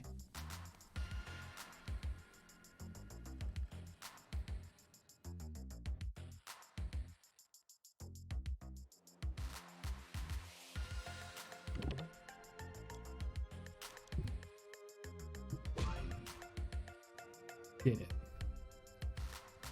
Now what else we got? We got to retrieve the blueprints from the chest, neutralize the slum dweller, and retrieve incriminating photo from office drone. Well, let's just check the neutralize because that's close.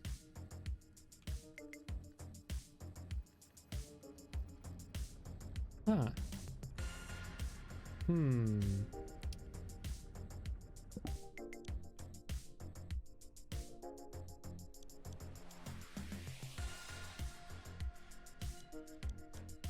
All right, I doubt this will work, but we're gonna see. Oh, you know what? That worked great. I didn't really mean to get her attention. I was trying to see if I could blow through the wall, but instead,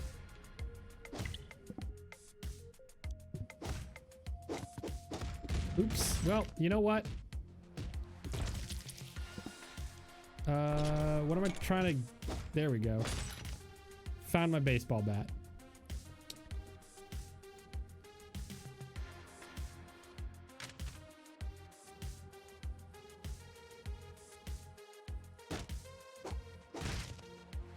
Yeah, no, I'm very confused as to the point of of hiding the switches. We're trying to figure that out. We're trying to figure it out. Some characters have a very high base speed value. I see.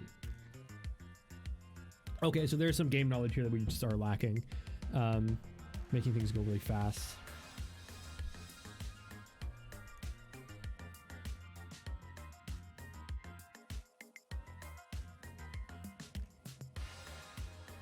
So okay, so if you're taking things slower, because the idea here is figuring out what gameplay purpose is served by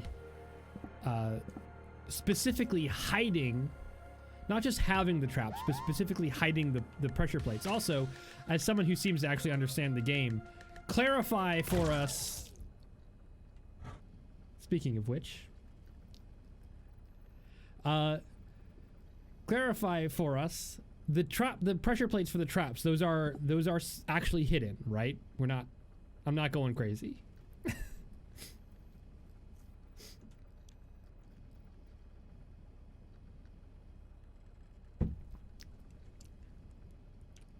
Welp. Yeah, no, that was good. That was good timing.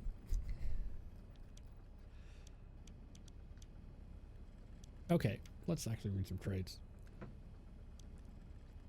But the thing is, so the thing about them is I'm not sure what hiding them specifically causes, because it seems to just be like, okay, you're making your way through oh, hang on.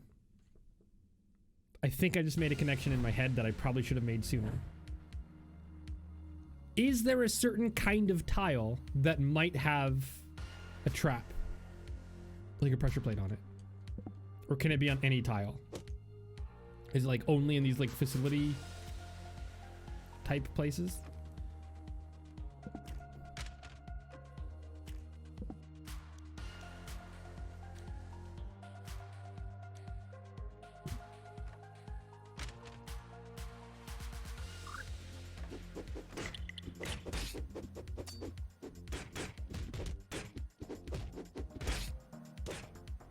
I'm doing very poorly, very poorly. There we go.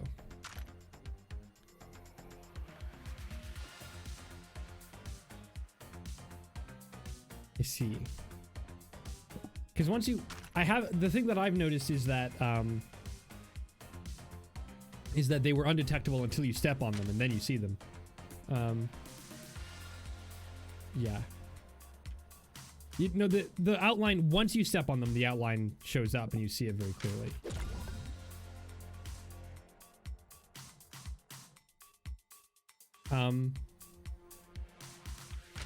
Right, so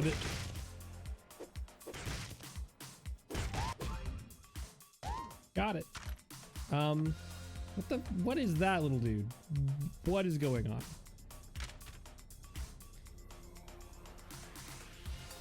Okay.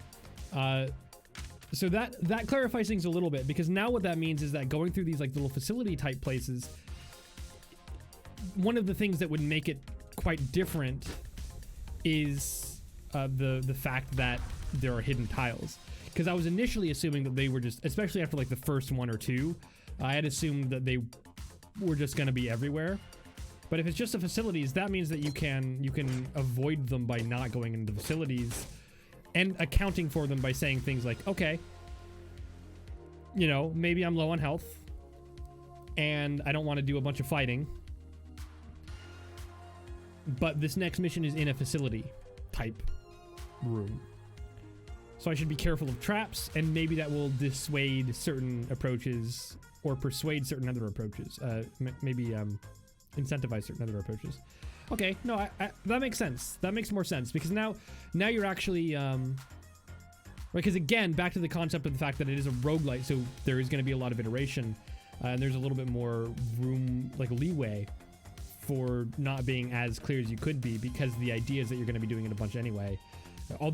Although it could be really annoying to go far in a run and then fail. But putting that aside for a moment, the idea that you would eventually learn, like, okay, this is pretty much just here, and you have a battle axe.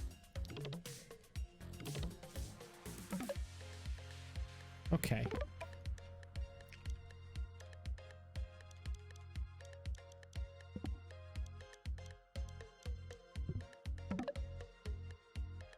Out of shots.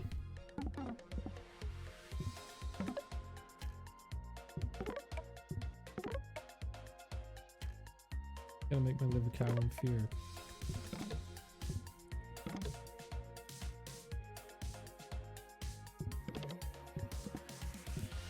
Alright, well, we probably don't want to fight our way through this, so we can bribe him with the item. I only have 9 gold. I can't bribe him with gold, with money. I can threaten him, but that'll probably start a fight.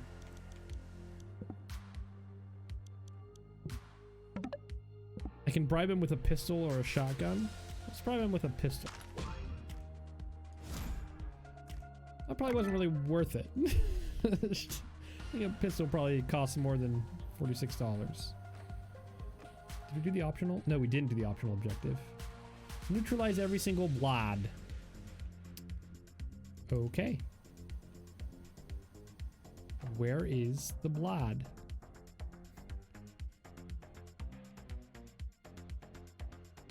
Straight up, what is a blood? I have no idea what that means.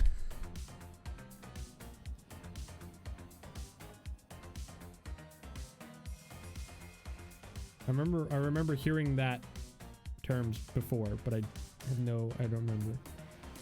In the all red, okay, so we gotta find this blood. It was not on the map, right? I'm not crazy. Oh, wait. Yeah, that's a bartender. It's a bartender. Yeah, I don't think he's on the map.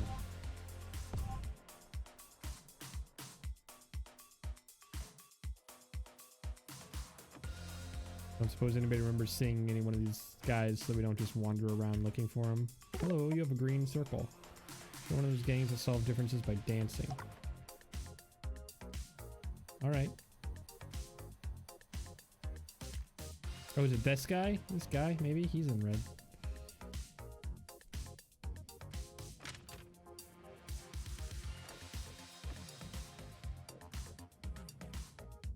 Yeah, there's a gang war going on, clearly.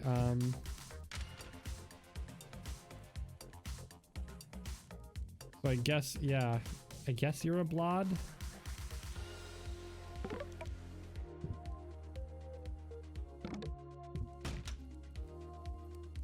Well, we're gonna kill you either way. We were right.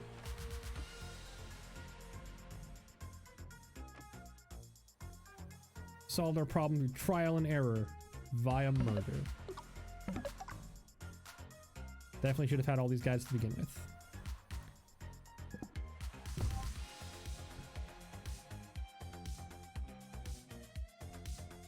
Ah, so we got points for not using guns and stuff like that. So it is the end of the levels. They're giving you little bits of reward.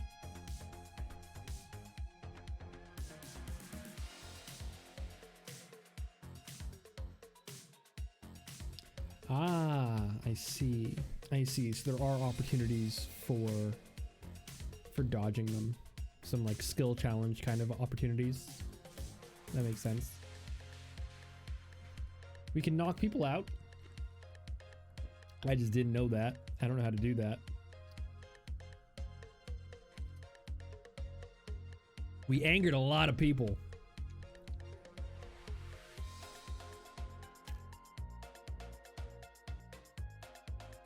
Electability city -4.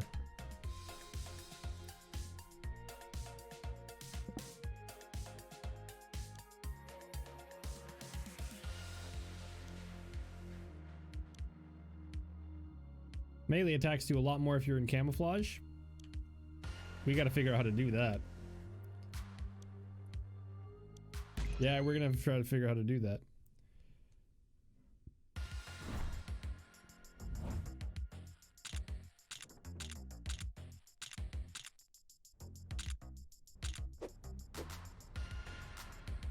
I have no idea how to do that. Oh, it's probably a trait. No, it's not a trait. It's probably an ability, right? And you use abilities with left trigger. Blad Basher. Blads will attack on sight. Extra XP for killing Blads. Team building expert. Recruit maximum 3 followers. I see. Melee attacks. Yeah. And we don't have like an ability.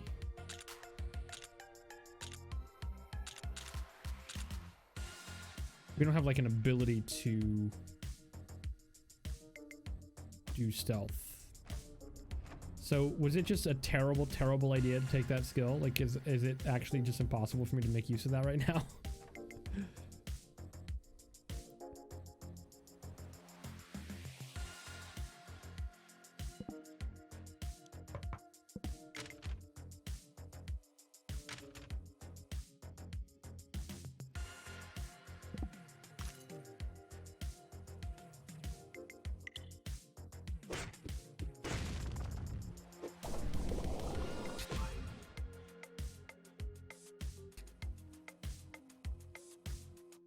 I see. Okay. I see. Read email. Oh, right. That's rude. Get out of the way.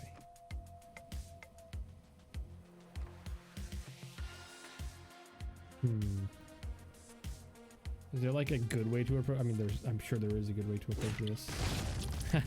Got him.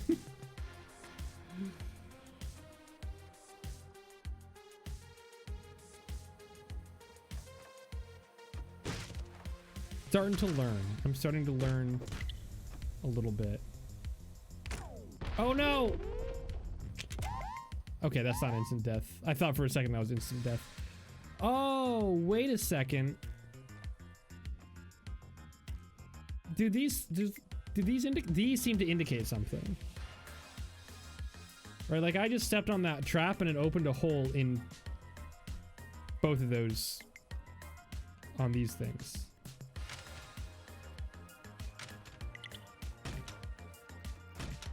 Ah, you can't get me. I closed doors. Oh, never mind then. Ah, there's a trap here. Oh wait, I didn't trigger this trap before, but now I can see it.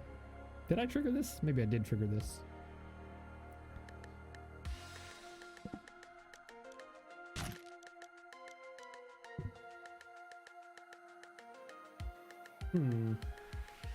All right. Well, what's next? Retrieve will from cop. Reward. Free item voucher. That seems good. That seems good. Let's do this. Okay. Okay. Good to know.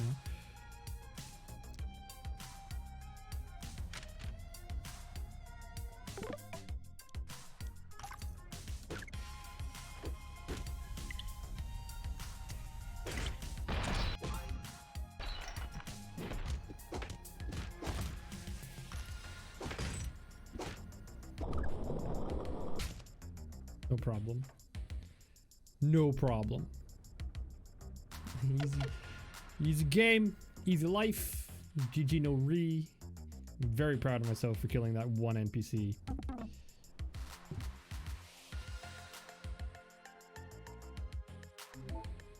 Muffin from a scientist.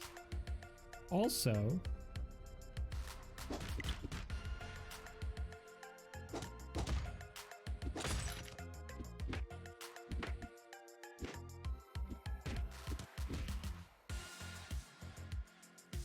Come here. Come here, Blood.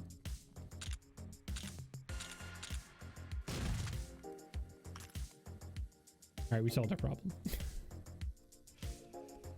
Let's go do that mission. Let's go do that mission. Okay, so we've got a situation here. There's like a weird stone thing that I've never seen before. There's a guard outside. I could bribe the guard. Or I can super overpowered shotgun the guard. I choose option B. Why are you made of stone? Okay, well, bye.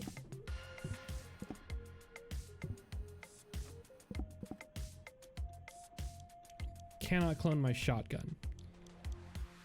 Unfortunate. Let's go to this other mission and then turn that in, and then we're done. We're done with this floor. Yeah, this game has a... Ooh, boy. I remember these guys. Hi. Oh, boy. We're making a lot of friends. Hey, we're friends now. Okay. Have fun. Yep. Nope. No problem. You guys just take care of that for me. That's using a police baton.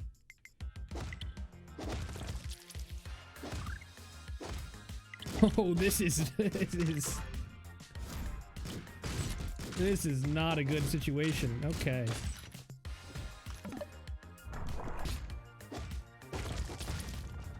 Yeah, my boys did it.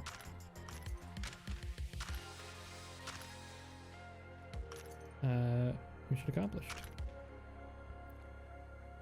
All right then. That was a very convenient little happenstance to have these guys running by me at the same time.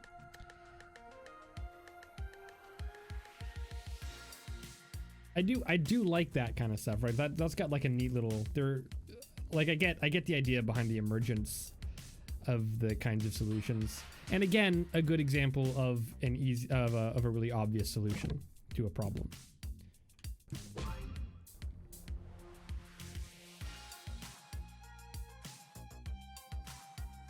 Let's see. Oh, we're done. Right. Oh, wait. We haven't neutralized every single blood. We gotta kill the bloods. I don't know how to find them. I guess just run around. Is there something I can do other than just run around and look for them? I guess probably the right thing to do would be to like pay attention and read the missions ahead of time. From a UI perspective, it might actually not be a bad idea to just have... Like, it might not be a terrible idea to have the mission list show up early. Like when you open a floor, it could just pop up. Although then you have to like close it. And if you're a really experienced player, that probably gets weird because suddenly that's like a thing that you have to deal with.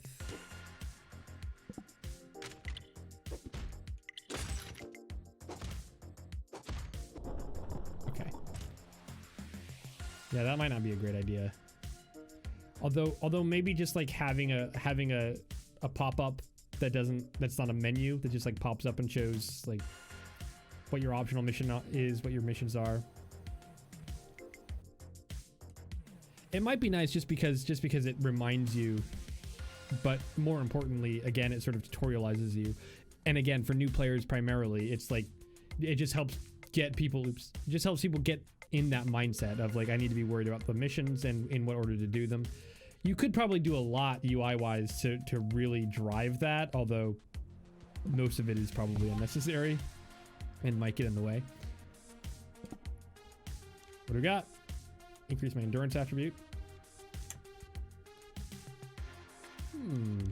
These seem pretty good. Let's get endurance plus.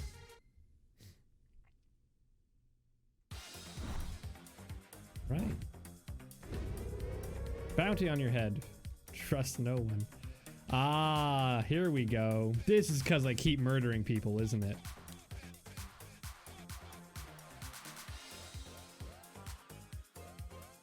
Get a hard hat, freeze ray, and kill all the bloods. Yeah, I mean, the feedback for that is very clear, right? Like,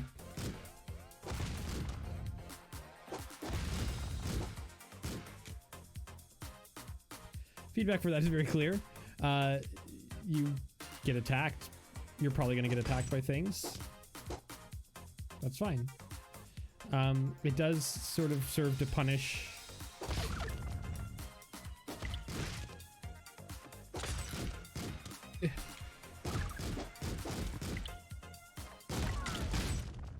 Damn it. It does sort of serve to punish the killing of things. I went a little crazy there. Home base. What can we do in home base that we couldn't do before? Yeah, it does kind of punish the combat fighting too much. I think, although the bounty thing is nice because basically what it's saying is like, hey, you want to fight everything? Okay, here's a whole bunch of stuff to fight, and then you have to deal with that, and it's quite difficult. So I don't know. I kind of like it. I think that kind of works. It does, however, run the risk of keeping the player in that particular loop of like, you want to fight stuff, then fight stuff, and the player just keeps fighting stuff. When I think in a game like this, it would be worth sitting down and thinking about, from a design perspective, we're thinking about like, how do I get the player out of the combat loop? How do I sort of push the player away from combat? Not always, because combat can certainly be a useful tool. Like, it's definitely a solution. But it really seems like there's enough going on with this game that the combat elements are not really meant to be sort of the core of it. And that suggests to me that maybe it's worth sitting down and thinking about, like, well, how can we sort of incentivize players out of combat earlier? I should note, just as context for everything, one thing that I'm probably going to do is watch some Let's Plays of this. Watch some, maybe not like Let's Play specifically, but watch some streams of, especially of particularly experienced players, because watching streams of particularly experienced players is going to give me a lot of insight in terms of how a lot of these things play out over time, and where players are sort of corralled in terms of the decisions and behaviors that they have as they discover more about the game. Because all of my impressions are based on a fairly limited amount of game knowledge, which is why I'm making a lot of conditional statements and kind of like generalities. But I would be really interested to see things like, for example, one thing that I'd be really interested to see is, do players, like high-level players, really good players, do they do a lot of combat? Because if not, then worrying a lot about how to get people out of combat maybe is not necessary. Although it can still be a good idea because again, tutorialization, right? The earlier you can get players out of that mindset of kill everything, the faster those players are engaging with the more intricate, more nuanced systems within the game. Or perhaps using combat as one element of a larger plan, and thinking about it like a tool rather than the primary solution to most problems. I would also be interested in watching streams of other people doing blind playthroughs to see how frequently combat comes up, because, you know, you want to do things like separate how I'm thinking about the game and what my solutions were, and then compare those with what other people's solutions were, and look at more of a sort of an amalgam, sort of more of an average. That would be all very interesting stuff. All in all, I would say this is at least a solidly designed game. The tutorial, although I would have liked to expand the tutorial further, the tutorial as it was actually quite well done. The gameplay systems are quite intricate, quite nuanced, quite expansive, and that's neat. There is a lot of interesting interactions that occur. I would like to see more opportunities for those obvious solutions to arise, because for a really experienced player, obvious solutions mean that they're going to get through that particular mission more easily, and that's fine, because that just means they get it done faster. There's not really a detriment to that in terms of gameplay, even though there's maybe not a lot of tension for them only in that moment. Whereas with a new player, it really does so much to help onboard you to the kind of mindset that you should be approaching the game with. And to my mind, that's what tutorialization is all about, right? Is not so much here, learn these skills, here, have some knowledge. It's more about getting you in the headspace that you need to be in to be successful, and giving you sort of guiding you into a place where your perspective is specifically the perspective that is going to make you the most successful at the challenges the game is going to throw at you. So I think that's my like I said at the very beginning, the chances that all of my opinions on this game are going to change are fairly high. Very, very brief look. Looking forward to kind of looking up some streams and seeing how the game plays out and how many of the things that I've talked about kind of bear out in the gameplay in more experienced players, or across a wider sample of inexperienced players, and how many just totally don't. That's it. I think that's it. I think that covers it. We did 2 hours of gameplay. That's pretty good. That's plenty. And I mean, I'm already kind of starting to run out of stuff to talk about that isn't like sort of rehashing similar concepts without a lot more game knowledge, I think, and also looking at the streams again. So that's it. We're done. We're done. For those of you who came from the Streets of Rogue Discord, hi. Welcome to GDA, kind of. And for the GDA people, like, thanks for coming. Well, thanks to everyone for coming, but good to see you here from GDA. I'll see you around in the Discord, probably. If you have any points or comments that you'd like to make about this game, discussion points you'd like to bring up in the Discord, feel free. We can talk about this game more. I'll probably tool around a little bit more in this game as we go. But yeah, thanks everybody for showing up, and please provide feedback for whether you enjoyed this, because if you did, we may very well turn this kind of thing into a weekly event. Okay, bye. I'll see you around. I need to learn, how do I turn this off? I found it. Thanks for coming. Goodbye.